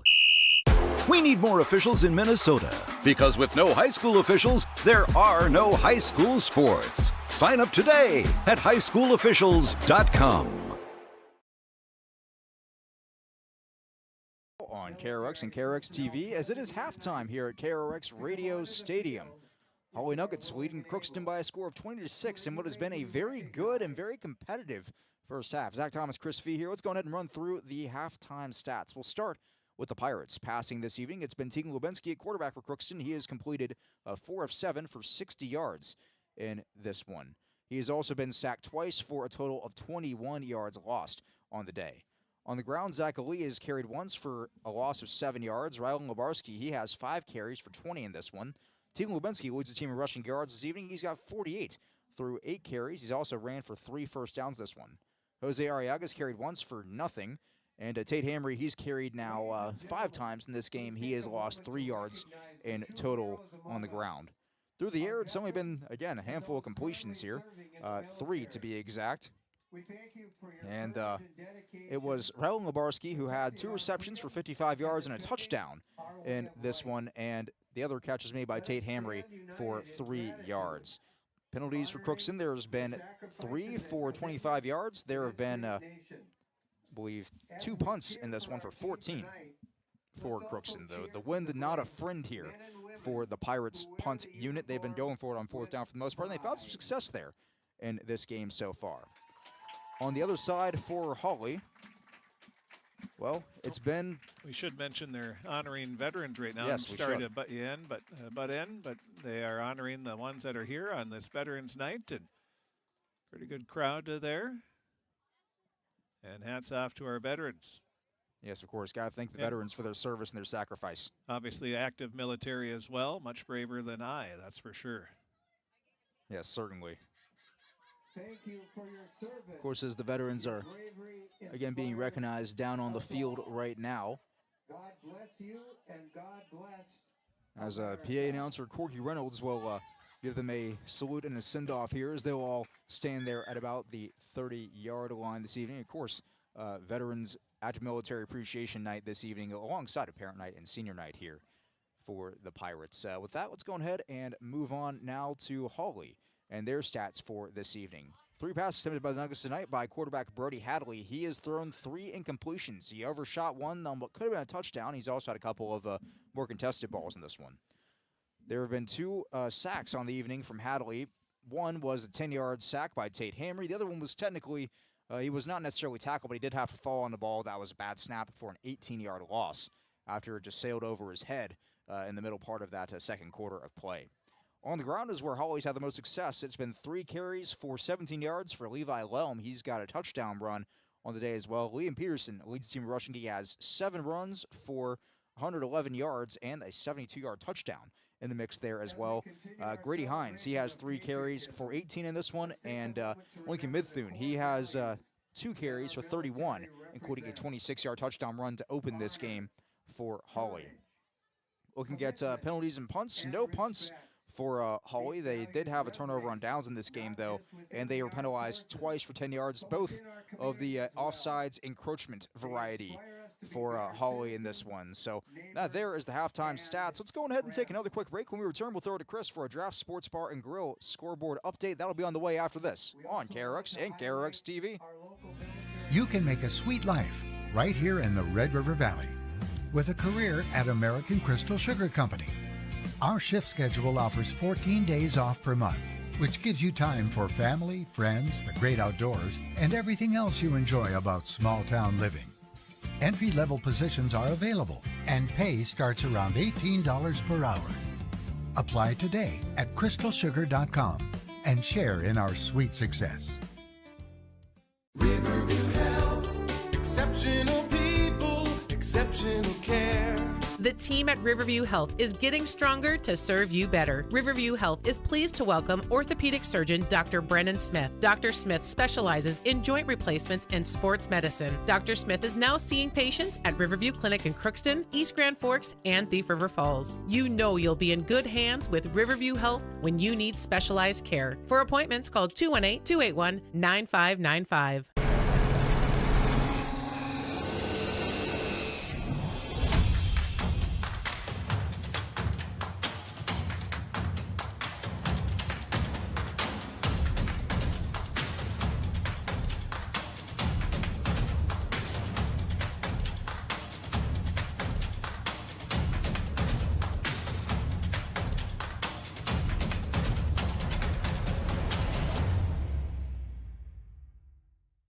Ever wonder what your city government does for you?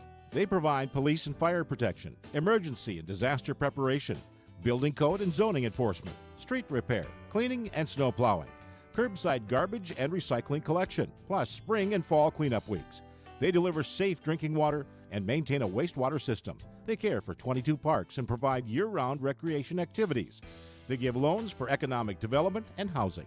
They do all this and much more with the help of your city employees. Shopping for groceries is easier than ever with Hugo's Family Marketplace. To simplify life, Hugo's offers convenient online shopping with delivery or curbside pickup at gohugos.com. Even better, shop on the go with the Hugo's Family Marketplace smartphone app. Download e-coupons, recipes, grocery lists, weekly ads, and place your grocery order right from your phone. Save time and save big with Hugo's Family Marketplace, your hometown grocer since 1939.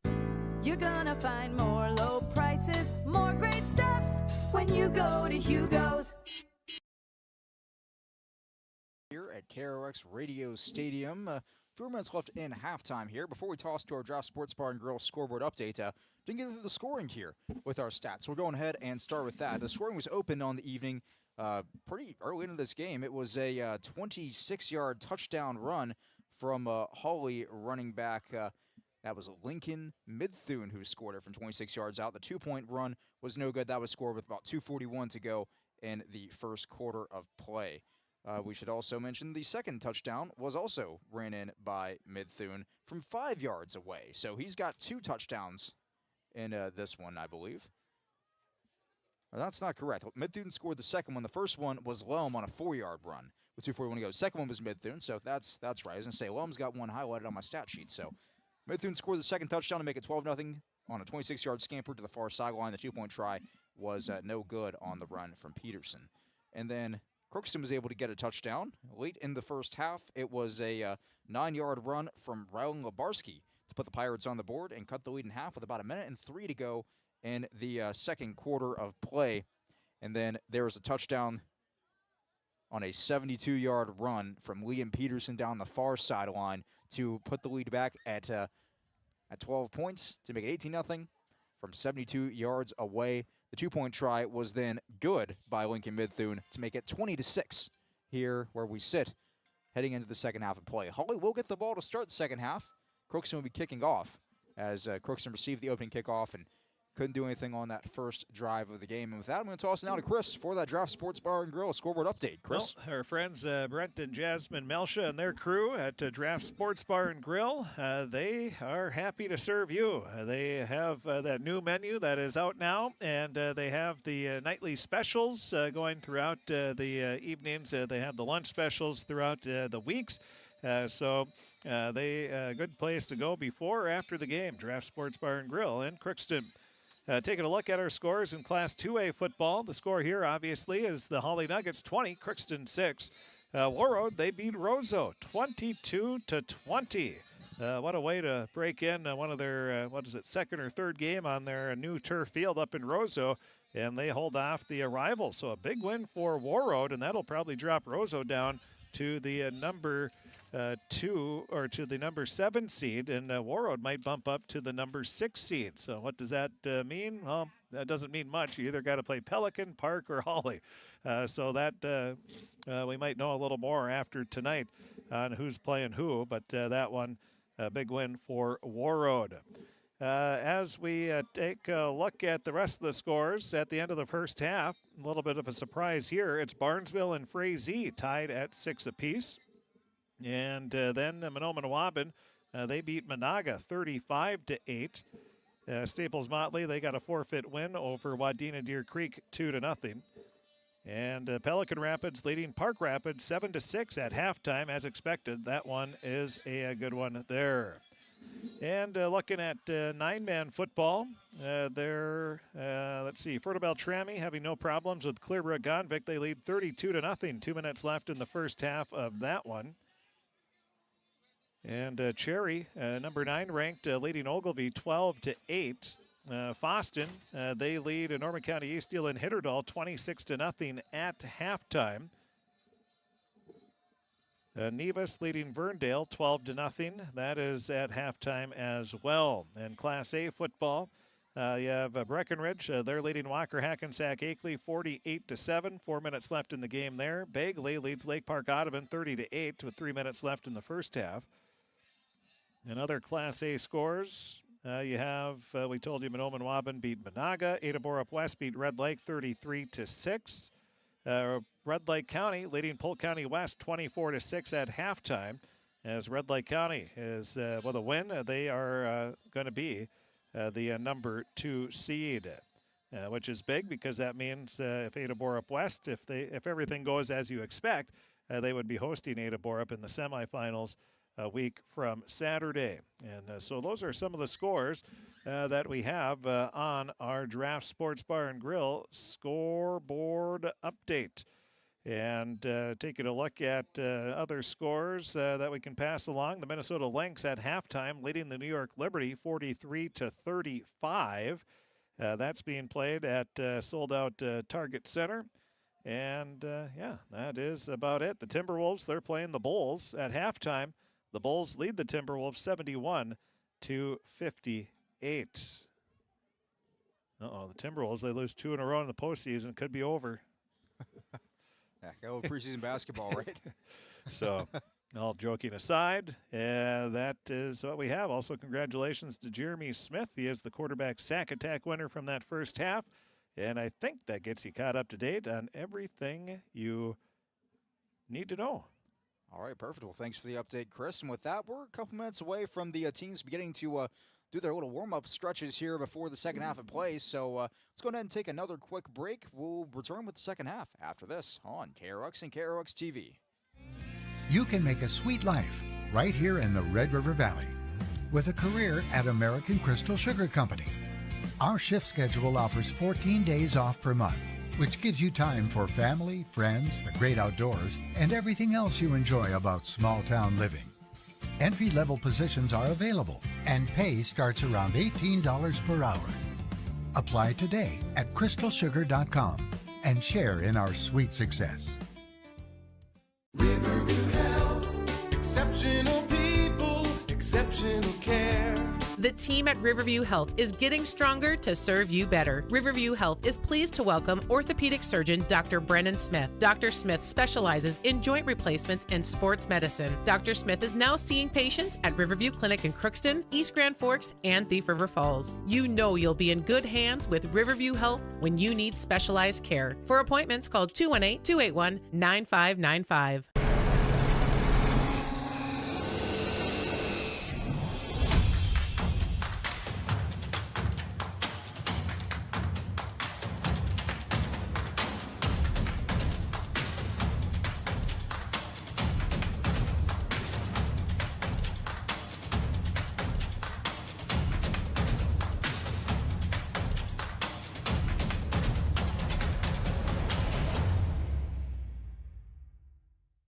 Ever wonder what your city government does for you? They provide police and fire protection, emergency and disaster preparation, building code and zoning enforcement, street repair, cleaning and snow plowing, curbside garbage and recycling collection, plus spring and fall cleanup weeks. They deliver safe drinking water and maintain a wastewater system. They care for 22 parks and provide year-round recreation activities. They give loans for economic development and housing. They do all this and much more with the help of your city employees. Shopping for groceries is easier than ever with Hugo's Family Marketplace. To simplify life, Hugo's offers convenient online shopping with delivery or curbside pickup at gohugos.com. Even better, shop on the go with the Hugo's Family Marketplace smartphone app. Download e-coupons, recipes, grocery lists, weekly ads, and place your grocery order right from your phone. Save time and save big with Hugo's Family Marketplace, your hometown grocer since 1939. You're gonna find more low prices, more great stuff when you go to Hugo's. For the second quarter, or the second half rather, of play at KRX Radio Stadium, while we were gone, you missed the first couple of plays. There's the kickoff that started Hawley off at the 37-yard line. They're in 37, that is. And then it was Peterson on a run of 5 to start the first half of play. So it'll be second down and about 6 from that 42-yard line here, where we drop you back into action. Zach Thomas, Chris Fee here for the start of the second half of play. It's a slot to the far side and a bit of a stack, a wing to the near side. One back in the backfield is Peterson. Fumble on the exchange, ball is loose, and Crooks has got it. The Pirates will fall on it. Oh, nice job. That was the end coming in. He saw the ball hit the turf, and coming up with it is that Mauricio. Is that Mauricio Arriaga? No, that's De Leon. De Leon, yep. De Leon got the start at safety this evening, the freshman. Crookston usually have a different look defensively here. 2 safeties, 2 corners, 2 linebackers, and 5 on the D-line. And whatever it is they're doing is working because they forced 3 fumbles and recovered them all. Well, De Leon with his biggest varsity football play of his career, jumping on that fumble, and now the Pirates in business here, starting going into that wind, which probably will take away the passing game a little bit here. All right, so they set up on the 42-yard line. It's tossed to Hamry on first down, and the Hamry will break free for a moment before he is chopped down by the legs across the 45. That was a nice tackle by whichever Hawley Nugget came up, because it looked like Hamry was running for the sideline there, and all of a sudden he just went down. So a nice ankle tackle by the Nuggets, but a big run and a nice job by the offensive line once again, who they're playing their best game of the year this, I would say. They did move the ball pretty well against Roseau, and not too bad against Warroad, but playing a team like Hawley, moving it like they are, I would say this is the best they've played. All right, so now that brings up second down and 4, a gain of 6 there from Tate Hamry. Doubling formation here. It's a toss to Rylan Lebarski this time, lowers the shoulder, and he is met as about 5 guys just grab at his arms and the ball. He's going to lose a yard on this one. He was stopped at the 36. So back at the 36-yard line, or it'll be 3rd and 5 for the Pirates, but we're seeing some energy. We haven't seen the Pirates with energy in the second half this season, and they're starting off on a good note, recovering that fumble, and now they have the ball at the Hawley 36-yard line, and see what they come up with the play here. All right, so 3rd and 4 here. As the Pirates break huddle here in that double wing formation. Lubinski under center, Ali in the backfield. Man in motion is Lebarski. I think they got Hawley to jump off sides. If so, that'd be, yes, that's the 3rd offside by Hawley this evening, and that gets the Pirates another free first down by virtue of penalty. No such thing as a bad first down, they say. No, there is not. You'll take them how you can get them. And Crookston here down 20-6 with 9:44 to go in the 3rd quarter of play. This drive here feels like a pivotal moment in the game, and now moving in closer and closer to that red zone. Double wing formation once again for Crookston. Ali back in the backfield, a wing to either side. Hamry on the near side, Globarski on the far. Lubinski hands this one off to Hamry, who darts forward for a couple before he is chopped down across the 30, near about the 29. So that'll get him out to about gain of 3 on this one. Down to the 29, that's a 2-yard gain.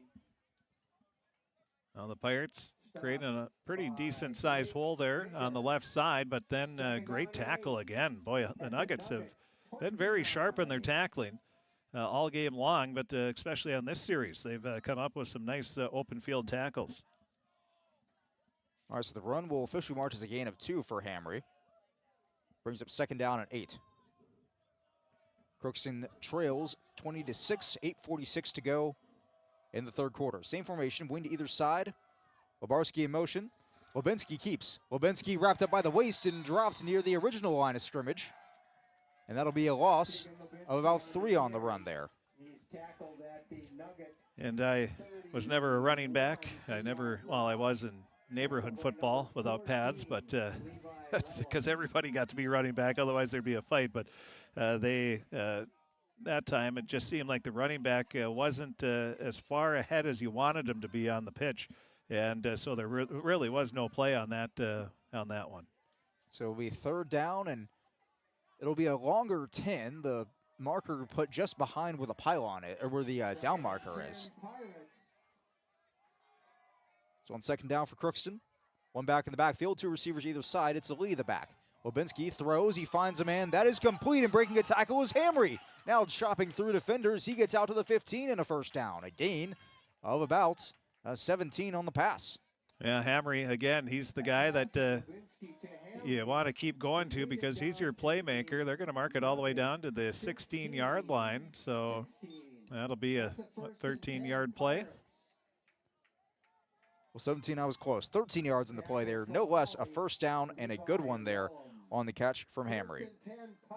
So 7:35 remaining in this third quarter. The Pirates going into the wind, and this they don't have to worry about punting, so that's good news there. Well, out of the range of punting now as they're in the red zone. This one here, a fake toss and a run up the middle this time, as there's not a whole lot of room to work there from, I believe that was Ali on the carry. I was looking down at that one. Yeah, coming up and stacking that up, filling the hole was Levi Lelm. That's a 1-yard gain. A 6'1", 170-pound senior. They're going to give Ali the yard here after getting the nice tackle by Lelm. So he now improves his total day to -6 rushing yards. I'd say that's a generous spot. We'll take what you can get, right? Crookston's still looking for their first one of the year. A yard is a yard at this point. We try to be professional, but we're still homers, obviously being Crookston announcers. So, second down, 9 to go, 2 receivers either side. Ali in the backfield, just to the left of Lubinski. He's going to pump fake this time under pressure, evades a tackle here. Running the wrong way, though, is Lubinski now climbing forward, and he probably should have thrown that one away as he is taken down out of bounds this time. I believe on the tackle there was number 54, this is Drew Hinkle, or Dane Hinkle, rather. No, that's, Blake Bigger, the 6'2", 206-pound senior, showed some pretty good speed and closing speed over there to catch up to Lubinski. But again, that's there's been so many times we've said that should have been thrown away, and that's one thing Teagan I don't think is in his vocabulary. He's done it a few times this year, but when he gets on the run, he is not thinking about just giving up the ball. He wants to see if he can get as many yards as possible. 3rd and 20 for Crookston after a loss of 12 on the last play. Lubinski had to get out of bounds there after the big man Bigger gets there to him. Slot either side once again. One back in the backfield is Ali. They're on the near hash in Hawley territory. Lubinski under pressure. 2 guys get there trying to step out of the sack. He will. A 3rd defender comes. He just has to throw this one away. So maybe the play you wanted to see on second down was a throwaway. Instead, it'll be 4th and 20 after that one. Unfortunately, Teagan's had way too many opportunities. I don't know if opportunity is the right word to maybe throw it away, and that was one where he just had no time. A great job by the Hawley defense as they're pinning their ears back and coming after the Pirates, and they have been pushing them back or making them throw the ball away like they just did there. And what has been a free possession for Crookston, again, they recovered a fumble just 2 plays into the quarter. They've already burned off almost half of it with 6:23 to go here in the third. Yeah, sometimes the best offense or best defense sometimes is a nice long drive, and that's what the Pirates taking a lot of time off the clock. Slot either side, ball in the near hash, 4th and 20 for Crookston. Lubinski takes the snap, quickly pumps under pressure from behind. He evades it. A good awareness heads up there. Lubinski going to the far side of the field now, trying to juke out defenders, spinning around, and he's going to throw this one down towards the end zone and incomplete. Well short of the end zone, near the first down marker, as I believe that was over the far side. Hard to see the number on this one, but receiver dove for it and couldn't get there. But I think a flag is out late, so we'll see what the call is here. Penalty marker on the play. Oh, we'll see. Yeah, that's... if this is on Hawley... I was trying to look through my terrible camera skills there on that one, so I apologize for that, but... Of course, the viewers in KRX TV subjected to Crest on camera this evening, if you want to call it that. text complaints to 1-800-WHO-CARES. No, just kidding. And yeah, so an eligible receiver downfield, which means a lineman got a little too far, which is very common call on a play like that last one. If you get 3 yards there for the offensive line in high school ball and somebody too far down the field, so it'll be a turnover on downs. The penalty is obviously declined here, and Hawley will take over at the 36-yard line. Our normal camera guy got called in to fill in for a real job, so I figured I can't get too mad at him for that. Yeah, you got to do what you got to do, right? Work is work. But they get the ball on their own 27 with 6:08 to go in the third quarter. And there's a quick run inside and a gain of about 2 this time from, let's see, again, I was looking down at my paper here, but I want to say that was a different back. I see a number 1 in there. That would have been Mark Schauer. I think Schauer's. Zachariah Ali on the tackle for the Pirates. 2nd and 7. Well, he was the. Yeah, I can't help you there. I'm going to credit it to Schauer because I saw him come out of the pile. But he gets 3 either way. This one here, run to the outside. This one is Lelm for the first down and more. Lelm stepping out and tackles across midfield now. And he is grabbed from behind and wrestled down. I believe that's Perella over there on the far side to get him. Well, and that's exactly, if you're Hawley, what you want here. You lead 20-6. You would like to go for the jugular on this one if you can get another score, especially after you fumbled and the Pirates had a drive and you're able to stop them. Now you take that and try to march it right down the field. They get a big play there by Lelm, who showed some sort of type of a scat back there. He was able to dance around past tacklers for the Pirates and get a huge gain. Once again, a run. This one here blown up in the backfield. The ball carrier that time was, once again, Midthune, who doesn't get anywhere. He's going to lose about 3 on this one, back to the 45. Yeah, I think there was, did the ball hit the turf there? Did I see that right? I didn't see it, but it wouldn't shock me if it did. These ball carriers have been able to put the turf on the ball. Been able is the wrong word used. They have been forced to put the ball on the ground a couple of times here tonight. That would have been their 4th if that's the case. First one they would have recovered, if that is so. One receiver on either side, I formation in the backfield and the wing to the near side. This will be a handoff once again to Midthune, and he is dropped at the line of scrimmage once again. Oh, nice job by the Pirates coming up there and making the tackle. Was nobody ever wants to turn anymore. See, I'll zoom in, see if I can see him. That's the thing. You know, was that Helgas? Or Zachariah Ali? They say made the tackle. Yep. Corky Reynolds gives him the credit, so will we. 2 backs in the backfield, 1 receiver to either side, and a wing as well. This one here will be a handoff inside, and there's space to work, and that's Peterson with more room down the sidelines. Or Lelm, pardon me, will tiptoe in for the touchdown as he evades the run, and the tackle was in from Lebinsky. That there, a 44-yard touchdown scored with 4:04 to go in the third quarter. Boy, the officials weren't ready for that one. They were well behind the play. And so they'll mark it. Well, it'll be going for the 2-point conversion now will be the Nuggets. But Lelm, he just, and that's one thing we've seen. The other teams that the Pirates have played all season long, the backs have just been so much quicker than the Pirates. Once they get to the outside, it's tough for them to catch up. And that was the case there as Lelm did a great job of running down the sideline. It'll be a handoff up the middle on the 2-point try, and Peterson will punch it in. That conversion is successful.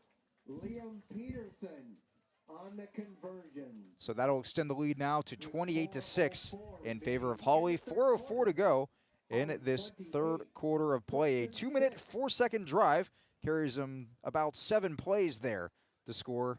And just like that, the return unit for Crookston already on the field. So let's just go ahead and keep it right here is Levi Lelm. We also should mention he's got 89 yards today, knocking on the doorstep of 100 for the game. And how far was that run? That was a 44-yard run. Okay.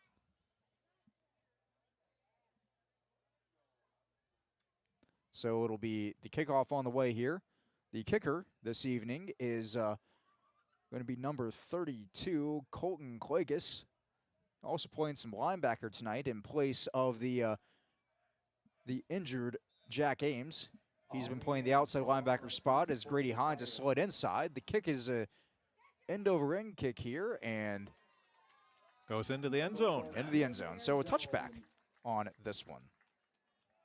Well, the Pirates will get it first and 10. The Pirates, Mauricio Arriaga.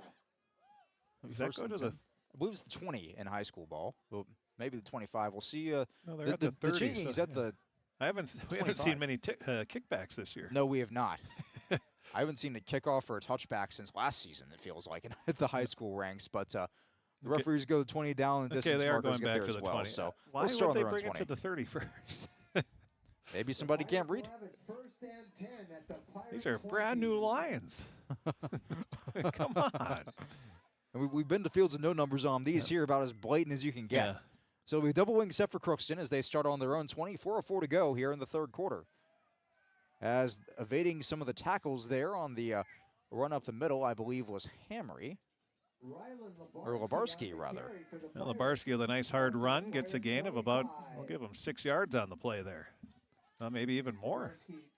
They're going to say, down distance markers, the chain gang will say he's around the 27, 26-yard line. So we'll give him 6 yards on give that him one. 6. Just across the 25 there, so we always give up. Give him the extra yard. Yeah, if you cross the line, that's an extra yard. That's good enough for our book here. So now 3:22 to go here in the third quarter. Same formation, double wing, one either side. Ali in the backfield, Lubensky under center. This one here, another run up the gut and plowing ahead for more yards. Again, I believe that is. Yeah, they went with an inside handoff there and trying to go the little misdirection maybe. So it's Hamry this time. He gains the 4. 31 for a first down. They're going to give him an extra yard on that one, so maybe a gain of 5 or 6 on the run. We'll call it a gain of 5 and the first down for Crookston. I definitely have to start my investment in my new company of binocular glasses. Those would be great. Again, let the record show, I've looked for binoculars at certain stores that would I think sell them. Unfortunately, they did not have any the day I went in there before a soccer game a couple of weeks ago.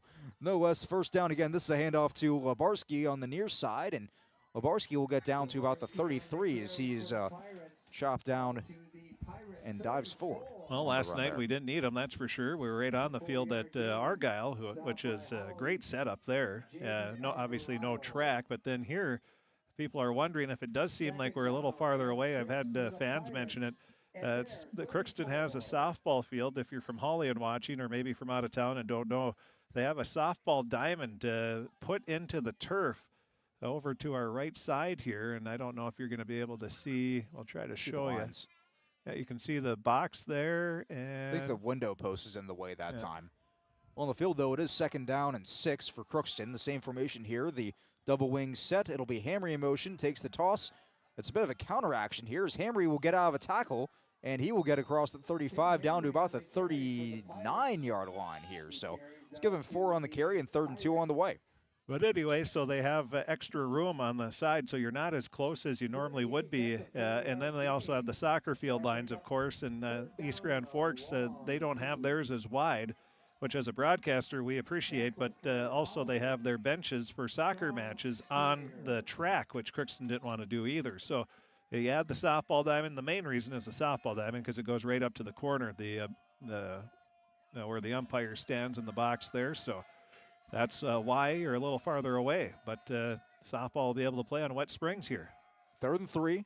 Just a power run up the middle this time. Goes to the 40. Lubensky takes a sneak. And I don't think he got to the first. He maybe gets a yard here. Yeah, he's up to the 45. Just the nose is right on the 45. So it'll be 4th and 1 for the Pirates, and I would hope they're going to go for it here. Yeah, especially into the wind. It's a sort of a no-brainer at this point. Again, with the total punt yardage being 14 on 2 punts tonight. It's really a no-brainer. There is no reason to punt the football here. Also being down by now 3 scores with 31 seconds to go in this third quarter of play. Same formation, everybody up tight to the line of scrimmage. It's going to be a handoff this time up the middle, and That's going to be good enough. I think that was Hamry that ran through. Yeah, I think it was Hamry, and the players in the field say it's a first down. Do the referees agree? That is the question. Yeah, they got across up to the 41-yard line. They needed a yard, and they're going to give it to them. First down for Crookston. 61. All right, so a first down run from Tate Hamry on his now 10th carry of the evening. He has put up 15 yards on the ground, so maybe not his best night. He's been able to break off a long run here and there this season when he's got the chance, ever since Crookston shifted more into this double wing look, and the clock will tick down now inside 10 seconds, and I believe that'll be the end of the third quarter of play. So Crookston will have the fourth quarter down 3 scores, going with the wind in this fourth quarter. Let's go ahead and take a break. We are back after this on KROX. With the fall season right around the corner, Grove Mechanical in Crookston is ready to prepare you for winter. They suggest having your heating system serviced regularly to keep things running smoothly. A skilled technician will clean and service your heating equipment to ensure safe and efficient operation. It's never too early to get ready for the upcoming winter season. Before the cold sets in, call Grove Mechanical today, your hometown heating and cooling professionals. Give them a call, 218-281-3863, or visit their website, grovemech.com.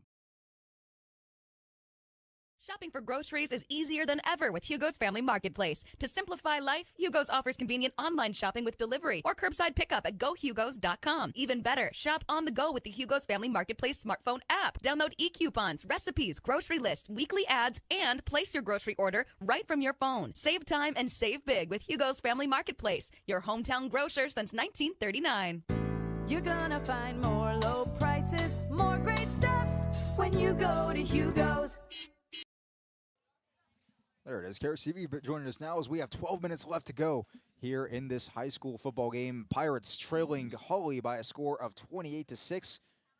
And as we're starting the fourth quarter, we'll flip field. Crookston will be moving now from the right to the left. Wind at their backs. They have a 3-score deficit to overcome.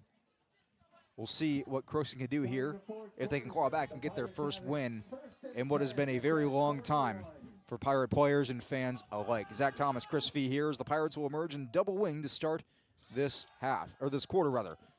It's a throw outside. Parker Kelly makes it on the out route. On the reception, right to midfield, a gain of 8 on the reception. Well, nice job that time. Levinsky wasn't running for his life, had a little extra time, and was able to throw the pass right on the money to Kelly, who made the grab. And that's going to be a gain of, what do you give him, 8 or 9? I'm giving him 8 here. Yep, 8-yard gain. Right and it looks like Kelly or I have no idea, so I'm not going to mention a name, but there is somebody that is injured on the field and right in front of the Pirate bench. So that's not a good sign here with 11:43 remaining in the game. It is a Crookston player, and it is Parker Kelly, the player that caught the pass. As Kelly is down and being tended to, let's go ahead and step aside for a moment. We're back after this. Hawley leads 28-6 on KROX. You've been waiting for a chance to do something that matters, something big without a big price tag. Welcome to Northland Community and Technical College. Here you can have a big impact on a small campus, in classrooms that mirror today's workplace, with instructors who teach from experience and know you by name. You've been waiting for a place like this. Are you ready?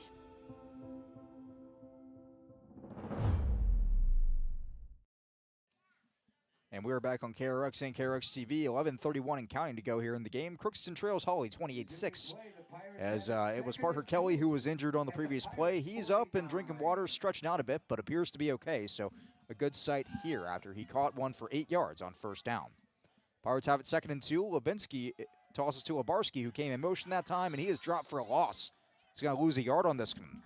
Well, there was nothing there. Nice job by the Nugget defense. They came right through that time and was able to come up with the big stop. And the good sign, Kelly comes jogging back out. He's going to get right back in. So maybe had the wind knocked out of him maybe when he got taken down. Pretty good tackle there by the Nuggets. Ariaga was in his place, is coming off a bit gingerly on one of his ankles there. So on 3rd and 3, Crookston in almost a do-or-die situation here, down 3 scores, 11 or less than 11 to go in the game. They've got to get some chunk plays here, and they need him now. On 3rd down, they'll come out in double wing once again. Lebarski at the wing, Lubinsky under center. Lebarski's the man in motion this time, and Lubinsky wants to sneak it. He just kind of patiently waits for a hole to open, and it never does, so he may get a couple inches if anything. We'll call it no gain on the play. Yeah, he was looking for an opening and was just sort of, it sort of almost looked like he was doing the drill that you do when you go through the tires, picking up his feet and going through. But there was no room, and looks like no gain on the play, so it'll be 4th and 2. 4th and a very long 2, 4th and 3, somewhere in that range. They're going to give him a yard here, so yes, 4th and 2 upcoming for Crookston, and a play they have got to have if they want to continue to stay in this game. This will be play number 10 of the drive. That started on their own 20, now at midfield. Yeah, give credit to a team that hasn't won a game all year. They've come out, they've played hard, and they've given Hawley, who could be the number 2 seed, a heck of a game. Fakes the handoff inside to Ali, instead gives to Lubinsky, but the defense sniffs it out. No gain on the play from Raul Lebarski. And it's a turnover on downs. You see how big it's getting here, too, because the Nuggets, boy, they were loud on the far sideline when they came up with that stop. They're excited to get the ball back in with a short field. 9:31 remaining in the game, 28-6. Again, we said this is a big game for the Nuggets because they're fighting for that number 2 seed. Pelican Rapids and Park Rapids, the two Rapids, playing each other here in week 8, fighting. They're also fighting for that number 2 seed. All right, so now Hawley comes back out on the Crookston 49 here. 2 backs in the backfield, 1 to either side of the quarterback, Hadley. It's going to be a handoff this time, and down the far sidelines, a nice run here, and this one's going to go all the way home for a Hawley touchdown. It was Zach Leibich on the carry, and he gets it having for 49 yards out. Well, again, we see the speed that other teams have, and once he got to the outside, it was, again, just nobody could catch up to him, and what a run there. And that one there, a big momentum shifter. Crookston seemed like they were starting to get something put together here. One play later, they find themselves down 34-6. And that's the key. If it's one thing if they do a long, sustained drive, but you come back with one big play like that and put the proverbial nail in the coffin, you could say, really put this game out of reach now. 2-point try will be a handoff up the middle, and Grady Hines will punch it in. On a quick scoreboard update, Pelican Rapids leading Park Rapids 15-12. A minute left in the third quarter there, so we've got a dandy in Pelican Rapids. So it's now a 30-point game, 36-6. Currently the score here at KRX Radio Stadium is now the Pirates, who were able to go on a 10-play drive, although it only got them about 20, 30 yards on it. They now have to come back out on offense, now facing a 4-score hole, and we'll see what they can put together here to close this one out. And we can run through some final scores that we have. Detroit Lakes beat East Grand Forks 14-13. Warroad beat Roseau 22-20. Second win of the season for Warroad. They'll have the tiebreaker with Roseau, so they'll be the 6th seed. And then Ada Borup West beat Red Lake 33-6. Menominee-Waban beat Monaga 35-8. Finals that we have in high school football tonight. Clays kicks off. This is another low line drive, bouncing kick. It's touched and picked up finally by Kelly. And he will put his hand on the ground and inch forward across the 35 down to the 38. Well, now it's a response time for Crookston. Again, looking for that first win. Obviously, it's not looking good right now, trailing 36-6, but you want to finish this game strong as you're getting ready to face, you'll face the number 1 ranked Barnesville Trojans, who just hammered you last week on Friday. But you get a week to prepare and get ready to try to, hate to say this, shock the world in the first round of the playoffs. It would be a shock the world, at least shock Minnesota, that's for sure. Yes, that would be one of the bigger surprises of the year. Not a lot of people expecting a whole lot from that one, given the score of the game on Friday night just a few days ago. But Crookston now looks like they're going to have to hurry things up here. In a passing formation, 2 receivers out to either side. Lubinsky, the quarterback, has a lead to his left hip and about a yard or so behind him. Drive starts on the 34-yard line. Crookston trails by 30 with 9:10 to go in the game. Lubinsky now will try to evade some pressure, and he's just going to slide down and take the loss of about 3 on this one, around the 40. The loss of 4, rather. And again, that's one where maybe it looked like he was outside and could have thrown it towards a receiver, but out of play. But instead, they'll take the loss of 3 yards. And at some point, I think you just get sick and tired of being sick and tired of not having time. He probably knows he's got to be healthy for next week for Barnesville, so making maybe a business decision there. On 2nd down and 14, a pump fake. Again, the 4 receivers set. Everybody going deep on this one, but somebody's got to get back to the quarterback here. Lubensky's just going to throw this one on the sidelines, finds a man, and good enough for the first down yardage as that one is complete. I believe that was, was that Hamry out there or was that Kelly? That's Kelly. Kelly, yeah. So Kelly catches one for 14. 13-yard completion. Oh, nice play. It ran back about 30 yards at the beginning and then was able to come back and throw it right on the money. Kelly made the grab while he was on his knees, and that is a first down for Crookston. That's Kelly's second catch. And a first down for Crookston here, their first of this quarter here. 44. So Crookston's got it at the 44-yard line. 2 receivers again to either side. One back in the backfield is Ali to the left of Lubensky. He takes the snap, drops back the pass, standing at the 30, throwing this one high. He's got a man, but overshoots both Labarski and the man in coverage, Liam Peterson. So it'll be 3rd down and 10, or 2nd down and 10 rather, and clock will be stopped at 8:14.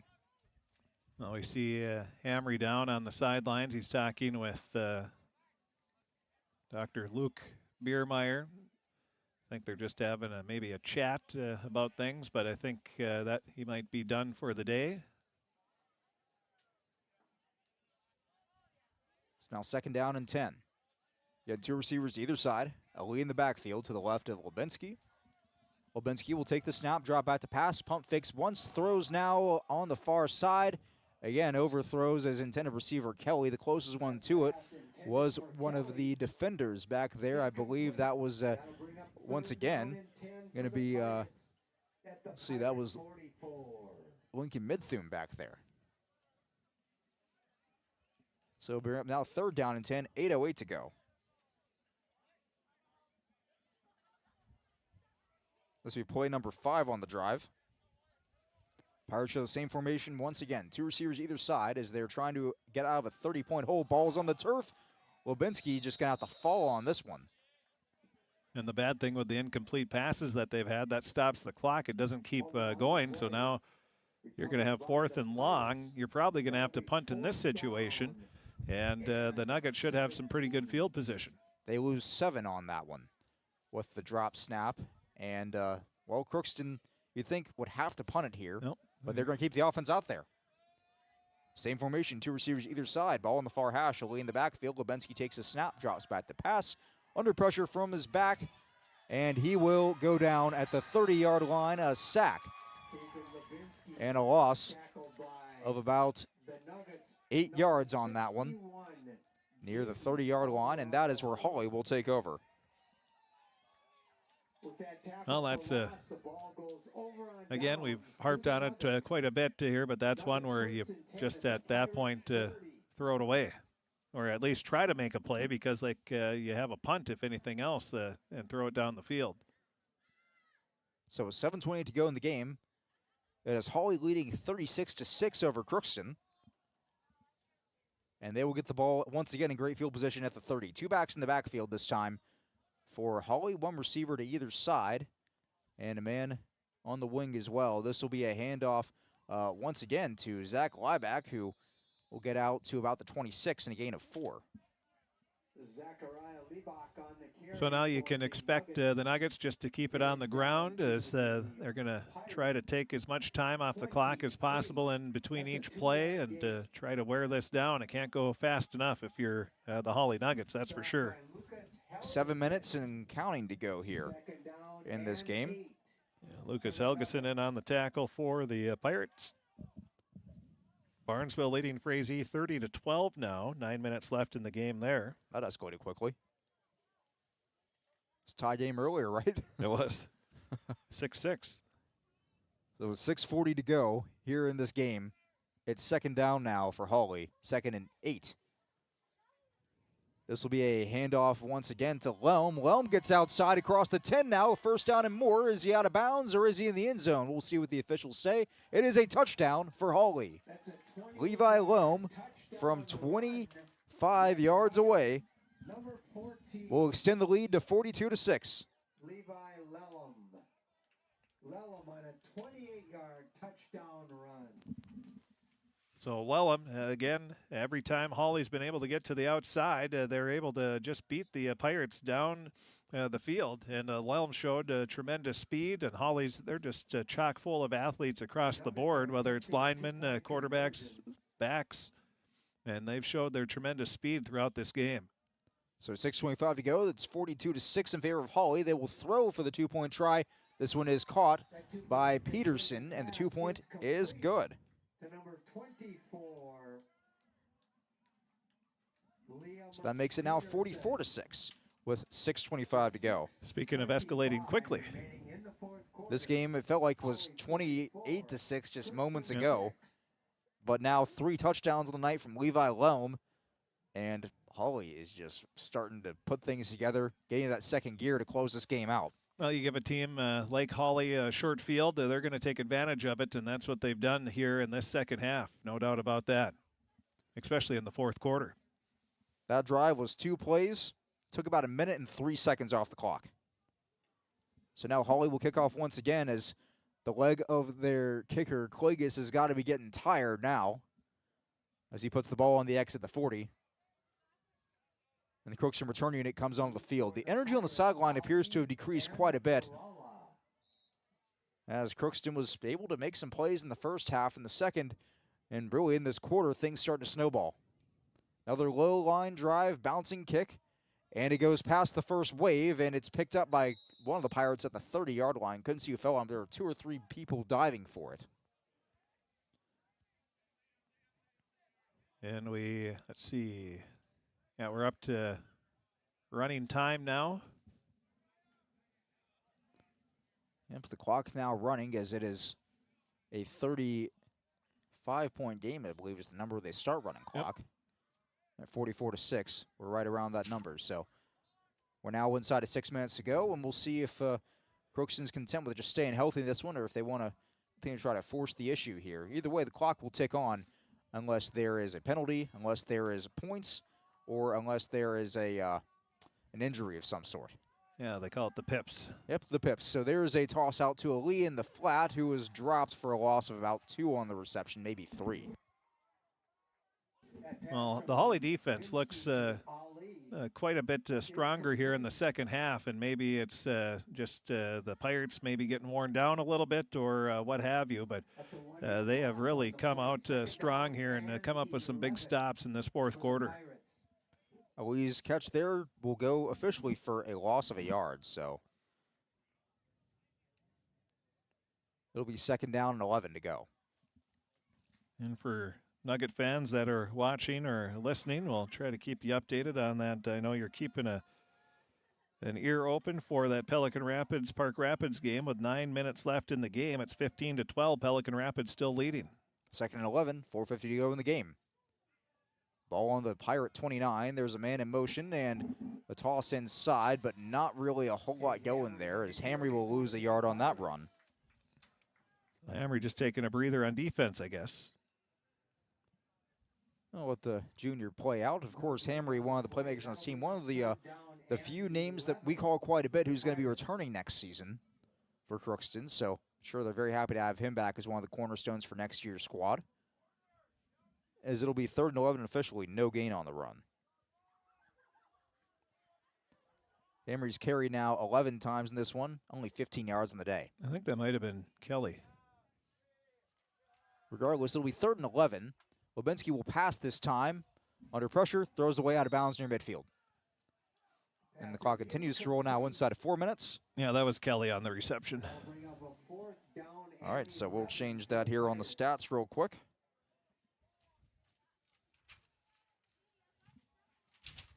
As Kelly then will add another one to his total, although no gain on it.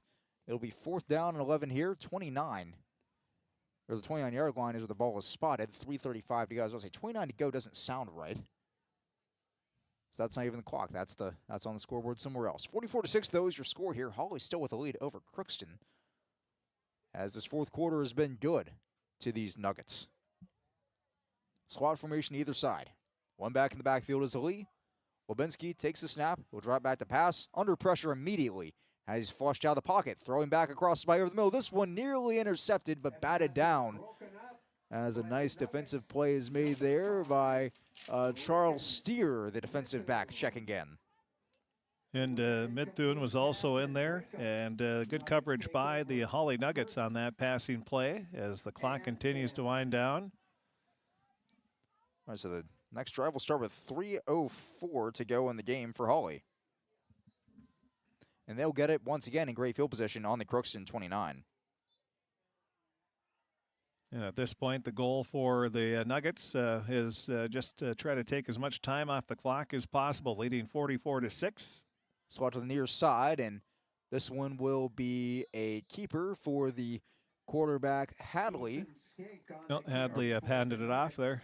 Or Scott, or yeah, so Ethan Skinks got it for a yard. And I think Elliot Lee. Yeah, we're starting to see a quarterback now. Yeah, a few new faces there. Elliot Lee, of course, one of the younger players, is, again, the normal quarterback, Noah Nelson, not playing tonight, trying to keep him healthy for the playoffs. Just, of course, rescue him, getting the bumps and bruises out of there before we get into the postseason run for Hawley. So now with 2 minutes to go, this will be a handoff and doesn't really go anywhere after a loss of 2, again, from Skink. That's a 3-yard loss on the play. Yeah, the 5'9", 145-pound sophomore saying, hey, where's the holes that you guys created for my teammates earlier in the game? Of course, different line in there, too. Crookston, I believe, still has most of their starters on the field. And Wyatt Marsala. That'll be 3rd and call it 12. Is that what you're going with, or 11? I'll go with 3rd and 12. Yeah, that looks about right. So we'll give him a loss of 3 on that one as he gained 1 on his first carry. 1:22 to go in the game. Pirates showing some pressure here as Mauricio Arriaga looked like he wanted to run forward. Another toss this time to Skink. The ball is loose, and Crookston gets on it again. On the play. Recovered by the Pirates. And that was a pretty clear recovery by Crookston this time. So with 1:02 to go in the game, Crookston's going to have time to get another playoff. Yeah, we're just under a minute there, and it's fun to see. Tucker Lubinski recovered the fumble. Not only Tucker. Now that's just made the night for me right there. Tucker Lubinski, the freshman, he's out there trying to step into Big Brother's shoes, showing, hey, I can do some good stuff too, and nice job, Tucker. All right, so the Pirates will have time for maybe a play or two here, as they're actually going to call a timeout with 33 seconds to go in the game, and they'll reset the clock to 1 minute for the timeout. They have a separate clock that runs during the timeouts oftentimes if they're. Oh, I hate when they do that. Oh, I do too. It just especially in basketball where you have a time. Well, football too, when you have a time up on there and then they take it off. Yep. Makes it a bit tougher on us, but announcer problems. Yeah, announcer problems. But seeing Lubinski recover that fumble, we've seen Mauricio Arriaga. All 4 of them out there. He's been battling 2 freshmen out there, and that's the Pirates have some good young athletes. This freshman group, they have quite a few kids. They only have a handful of seniors. They don't have a lot of juniors or sophomores. So it's about this freshman crew. I think that's when you could see things turn around as they get a little older, and hopefully the Pirates can get some more guys to come out here next year. Tegan Lubinski out a pass as he had a slot to either side. This time instead opts to try to dance around defenders. I think he crossed the line of scrimmage here, so he will end up running it after going back across and then back across once again. So Lubinski down the sideline. And that might be it here. He gets out from the 35 to about the 41-yard line, so gain of 6 on the run. We'll see if they get one more playoff here as there's 5 seconds for 3. They're just going to walk to the sideline at this point. And that will do it. Your final score at KRX Radio Stadium. Hawley wins 44-6 over Crookston. The final score, Hawley 44, And it was a game where the Pirates were able to be competitive. Hawley just poured it on late and pulled away. Yeah, give credit to Hawley. They, when they need to, they pulled away, created some comfort, I think you could say, but a nice job by the Pirates, especially in the first 3 quarters. They played a solid all-around game. They trailed at the end of the third quarter. What was it, 28-6? And they had the ball, I think, and were stopped. And then it was a downhill battle from there. But hey, they played a solid 3 quarters, I thought. One of their better games for the first 3 quarters all season long. And then Hawley just took over after that. But a lot of positives to take away for the Pirates going into the first round of the playoffs, where they're going to have the tough task of taking on the Barnesville Trojans. But I think they can feel pretty good going into that game after this game, that's for sure. Yes, of course. And I'm sure Nate Lebarski will have some interesting things to tell us here during the post-game interview here. We'll get him up to the booth in a few minutes. But with that, as the players all shake hands around midfield, and the Nuggets will all make their way over there as well. And the Nuggets, they're going to be a fun team. Oh, it's going to be a really, the semifinals are going to be very interesting, especially that 2 versus 3 spot. But even 1 versus 4, we could see a 1 versus 4 with a, it could be Barnesville taking on Pelican Rapids, depending on how this Pelican Park Rapids game goes. That would be certainly an interesting game. It was a good battle earlier. And then you have, of course, you could see just no matter who the top 4 teams are, if everything goes as you expect it to, it's going to be some fantastic games. And then, of course, the championship, when you get to the Fargo Dome, it just seems like Barnesville and teams like Monoma and Waubun, they just step it up to a whole different level when you get to that big game. But it's going to be interesting playoffs, that's for sure. Hey, playoffs always a fun time of year, as Hawley, they'll improve now, I believe, to 6-2. 6-2, yes. Or would they be 5-3 if they lost to Barnesville as well? What's that? Then they lose. Did they play Barnesville and lose to them as well? They lost to Barnesville and they lost to Perham. Okay, I could have swore they lost to Pelican too, but they might have won that game. Either way, 6-2, the record here for Hawley. So with that, we confirm that here. We're going to go ahead and take a break and make sure that's right, because 6-2 sounds 6-2, right. Yep. Okay, 6-2. There we are. I was about to say, I thought I had the Barnesville, we mentioned it earlier. Because with Hawley winning here, they have pretty much solidified the number 2 seed. All right, so that's good for them. It means that they will probably not get Barnesville for a couple of rounds, which I guess is the one thing. Everybody, of course, playing to not play Barnesville early at this point when you're not Barnesville, it seems like, in this section. But with that, let's go ahead and take a break. Once again, the final score here, Hawley leads Crookston 44-6, and they will win 44-6, rather, here on KRX and KRX TV. We'll be right back. This is my farm. Don't come out here and tell me what I need. I need solutions that work and market options that are worth my time. Small town support that sees the bigger picture. A global network that empowers us. A co-op that's there for us every day. This is Lindsay Erdman, Executive Director at Benedictine Living Community of Crookston. It is our privilege to serve the Crookston community and the surrounding area by offering a continuum of care ranging from assisted living, skilled nursing care, memory care, short-term stay and rehab, and outpatient therapy, including physical, occupational, and speech therapy. We also offer many employment opportunities with great benefits, on-site daycare, and a scholarship program. Contact us today at 218-281-3424 or benedictinecrookston.org. At Crookston High School, we really have a lot going on. There isn't that much going on. Oh yeah? We have softball, baseball, track and field, soccer, swimming, tennis, golf, volleyball, trap shooting, hockey, basketball, wrestling. So we have a lot of sports. And there is orchestra, band, choir, visual arts, speech, theater, Leo Club. And Crookston is one of the highest academic schools in the region. Really? Yeah, really, especially in math and science. I guess we do have a lot going on. Yeah, and that's why Crookston High School is my education destination. With the fall season right around the corner, Grove Mechanical in Crookston is ready to prepare you for winter. They suggest having your heating system serviced regularly to keep things running smoothly. A skilled technician will clean and service your heating equipment to ensure safe and efficient operation. It's never too early to get ready for the upcoming winter season. Before the cold sets in, call Grove Mechanical today, your hometown heating and cooling professionals. Give them a call, 218-281-3863, or visit their website, grovemech.com. For all of your automotive service needs, call Christian Brothers Ford here in Crookston. We have a service team to handle all of your vehicle's needs. Does your vehicle pull to the right or left? Call and schedule an alignment today. Proper alignment saves gas and wear on your tires. We're here to take care of your vehicle repairs and maintenance. Call Christopher or Jersey in the service department at 281-1338. Make an appointment today with the service department at Christian Brothers Ford of Crookston, where we make it easy.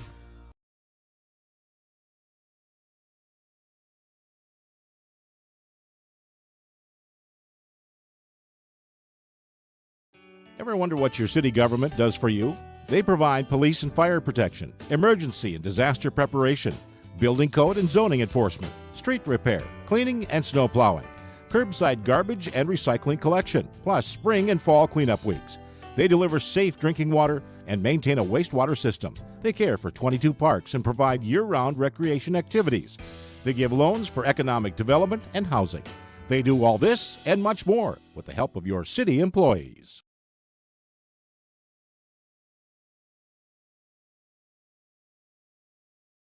And KRX TV.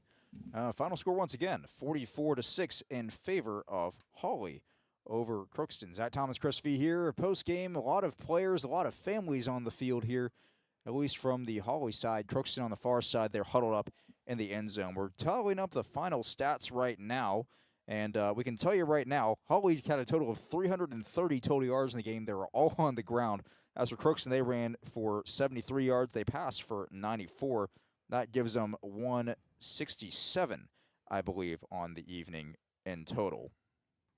So let's look at the individual stats as well. Then we'll run through the scoring here. Starting off with Crookston, it was Tegan Lubensky for the most part through the air. He completed, let's see, 6 of 13 for 94, and he did not throw a touchdown this one. He was also sacked 4 times, and on those he lost, I believe, 36 yards on the sacks. Zach Lee, he carried twice for -6 yards on the day. Raul Labarski on the ground carried 11 times for 29. Tegan Lubensky, he ran it 13 times for 35 total yards. Tate Hamry had 15 on the ground, and Jose Arriaga, he had no yards on 1 attempt. On the receiving end, Raul Labarski led the team with 55 total yards, or 55 receiving yards rather, and a first down. Zach Lee lost a yard on his 1 catch today. Parker Kelly caught 2 balls for a total of 22 yards, and Tate Hamry, he caught 2 for 16 in this one. Pirates were able to muster a handful of first downs. See, 3, 5, 6, 7, 8, 9, 10 first downs for Crookston today, 11 counting the score, and they were penalized 3 times for 35 yards. They punted twice for 14 yards. On the other side now, we'll look over at the numbers from Hawley. And, well, they had themselves a very good night on the ground. As you mentioned, Brody Hadley only threw it 3 times. All of them fell incomplete. Mark Schauer had 1 carry for 3 yards on the day. Zach Leibig, he carried twice for 53 and a touchdown. Levi Loam, he carried 6 times for 113 and 3 touchdowns. Liam Peterson, he had 8 carries for 117 and a score. Grady Hines, he carried 3 times for 18. Lincoln Midthune, he carried 4 times for 28.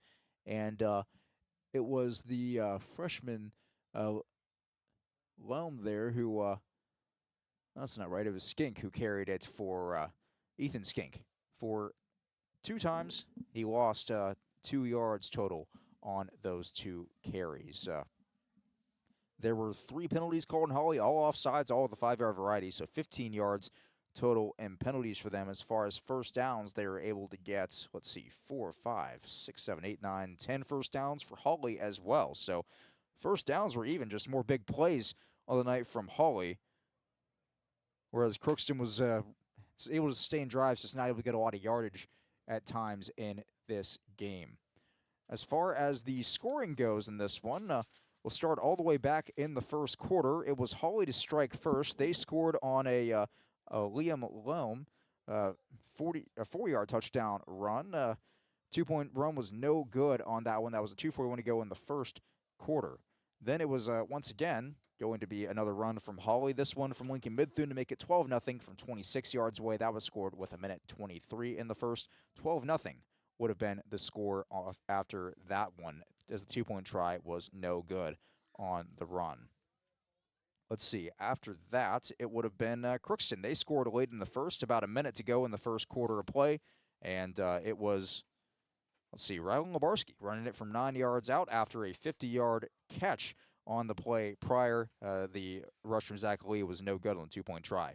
Moments later, a 72-yard run from Liam Peterson would score to make it 18-6. The 2-point try was good for Midthune, making it 20-6 in favor of Hawley. That was done with 40 seconds to go, rather, in the second quarter.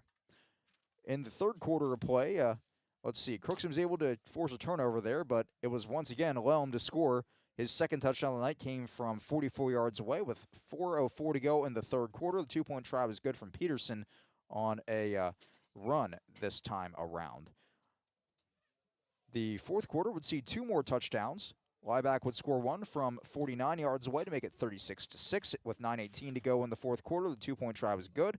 And then it was a 24-yard run once again from Levi Loam to make it 44-6, versus the final score was 6:25 to go in the fourth quarter of play. The 2-point try was good on the catch from Peterson, and that was all of the scoring in this one. A lot of points on the board this time around as well.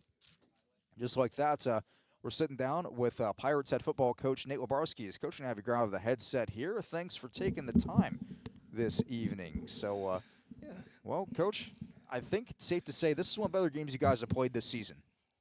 Yeah, it was certainly a very good start. Obviously we gave up a couple scores, but our fight from the start was really good tonight.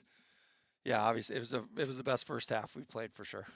A very close first half, and the first couple of drives you guys did allow a couple touchdowns. You were able to bounce back from those. So, of course, obviously short fields don't really help you, but what were some of the things that your team started to do right on the defensive end to stop some of those scores as the half progressed? Yeah, well, I mean, and we got some turnovers. There's been some fumbles on the ground where we haven't recovered them, and we turned the ball over a little bit. So we just at times couldn't take advantage of us recovering those fumbles. But our defense was timely in situations and had a few sacks. They were playing with good effort, and when we had the opportunities, I thought we tackled better, and guys were playing with a little fire. So. For sure, you guys were able to punch a touchdown. It was set up by a big play to Rylan Lebarski, and of course he'd run it in just a couple of downs later. And Rylan, I think, had himself a very nice game, both in the air and on the ground. What say you? Rylan ran the ball hard. So did Tate. And really Zach is kind of playing in a little different spot than he normally is at the fullback. So for him to kind of pick up on that this week and being able to give us some snaps and some blocking. But yeah, those guys ran hard, and in the first half, our O-line did a really nice job even pass protecting, and they got a couple big dudes up there, and at times it's just, hey, can we find a sliver in a little space, and it's not without those guys making that happen. So I thought those guys up front created some things. We didn't have too many negative plays in the first half, and allowed us to move the ball a little bit. For sure, and with a lot of those positive plays and with that touchdown there, it seemed like the sideline was excited for the first time all year long. And what does it like to be on a sideline that has more excitement rather than just maybe deer in the headlight look like you've seen in previous weeks? Yeah, I mean, if you don't get any of that all season long, I mean, you don't even know, they don't even know how to react, So I was glad that fire was there, and we're able to score a touchdown to make it 12-6, and that those experiences are needed, especially for years to come as well. It's not all negative stuff all the time. Let's move into some of the stuff that maybe wasn't so good. So you guys scored a touchdown 2 plays later, 70-some yards the other way from Hawley. What was the response to that on the sideline, and what did you guys sort of use going to halftime with that happening? Yeah, well, I think that's it's a learning process as well too. So you have a little bit of success, and the game is tight. Well, we're going to turn around and we're going to have to play defense, right? And you can say conversely on offense as well.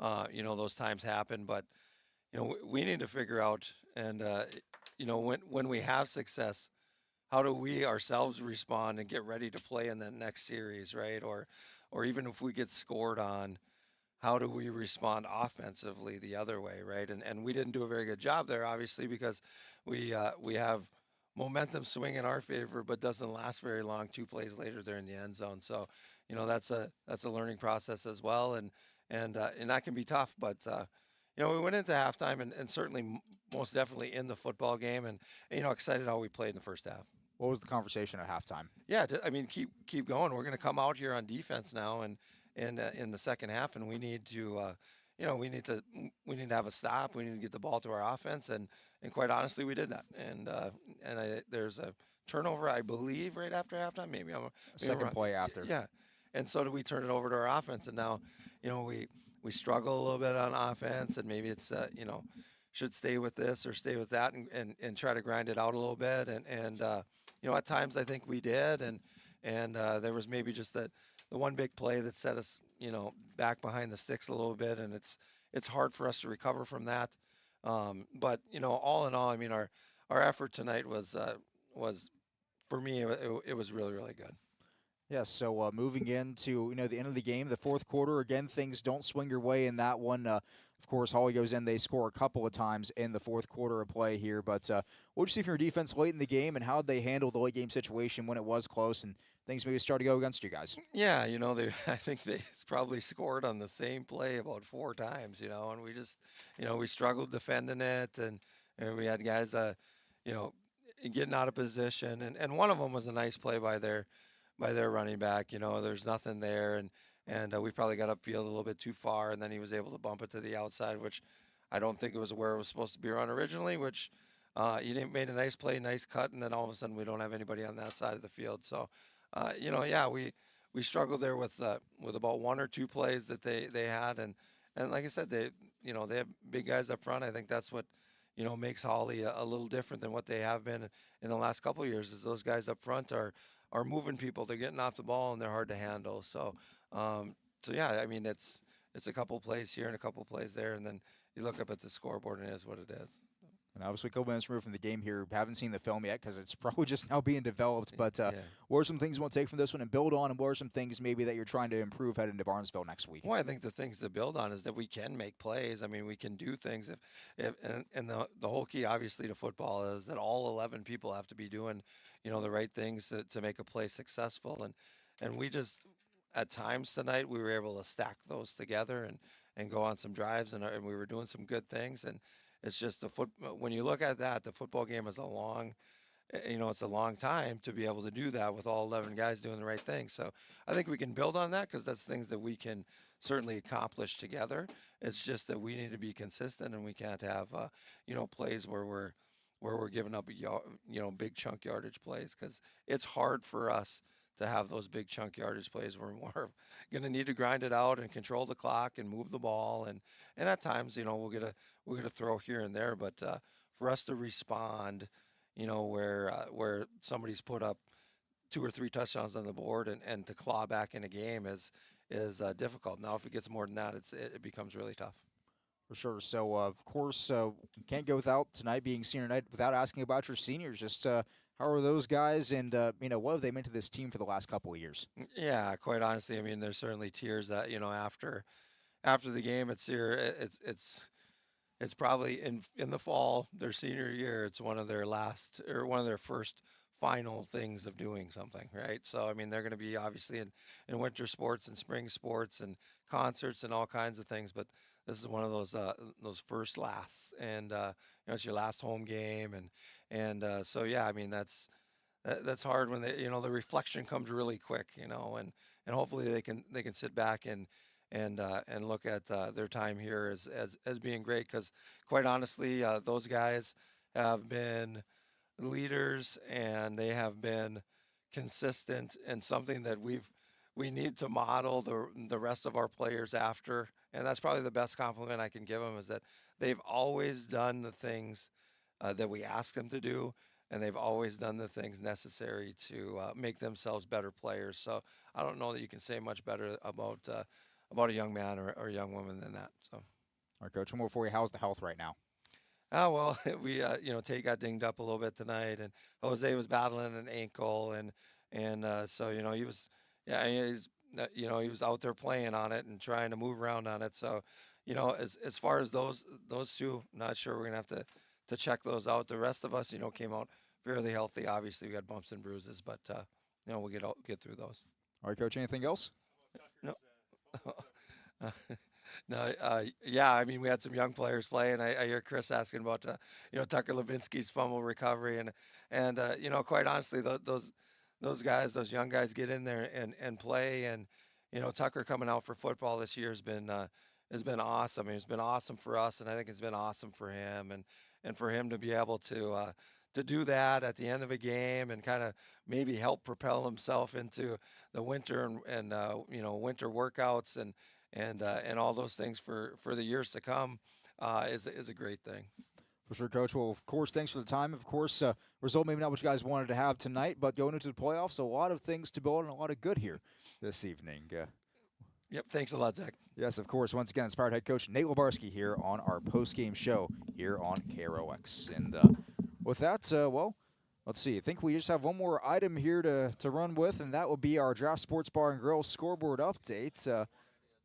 So Chris second here to grab the headset. Chris, you have any more scores for us? All right.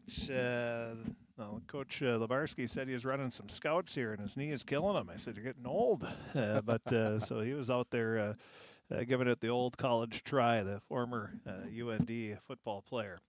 Let's see what we have here on our scoreboard for tonight. Of course, you can go to our website, kroxam.com, click on sports, and then right at the top there, it says check the weekly sports schedule. Just click on that, click on Wednesday, and Caroline Colburn, we thank her for her putting in a bunch of scores here, and we'll just read right through them. As you heard right here on KROX, it was Hawley beating Crookston 44-6. Hawley ends the regular season 6-2. Crookston will end the regular season 0-8. Red Lake County, they finished the season 7-1 as they beat Polk County West 40-6. And then it was Fertile Beltrami ending another regular season 8-0. They beat Clearbrook Gonvick 54-0. Fertile Beltrami averages just shy of 50 points per game. And that is pretty much most of that was done in the first half of every game they played. They were up so big in almost every game, they didn't score much in the second halves. And Fertile Beltrami, 8-0, they're going to be the number 1 seed in Section 6 9-man once again.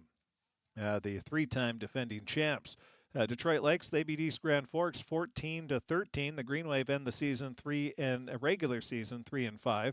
Little Falls beat Thief River Falls 34-0. It was Warroad beating Roseau 22-20. So Roseau will be the 7 seed. Warroad will be the 6 seed. Crookston, of course, will be the 8 seed. The number 1 seed, well, no surprise, Barnesville. They beat Frazee 44-12. Frazee will be the number 5 seed. Dilworth, Glendon, Felton, they continue to roll. They end the regular season 5-3 and playing some fantastic football. They beat Perham 48-7. Don't sleep on DGF in the 3A playoffs. And then it was Boston. They end the regular season undefeated. Boston, they struggled. I even think they didn't have a varsity team one year, a couple of years ago.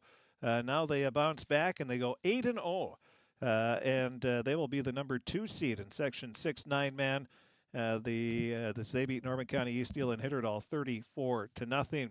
Ada Borup West, they beat Red Lake 33-6. Mahnomen Waban, they end the regular season 8-0 as they beat Monaga 35-8. Fergus Falls, they end the regular season in impressive fashion 42-20. They beat the Morris area, so Fergus Falls 8-0.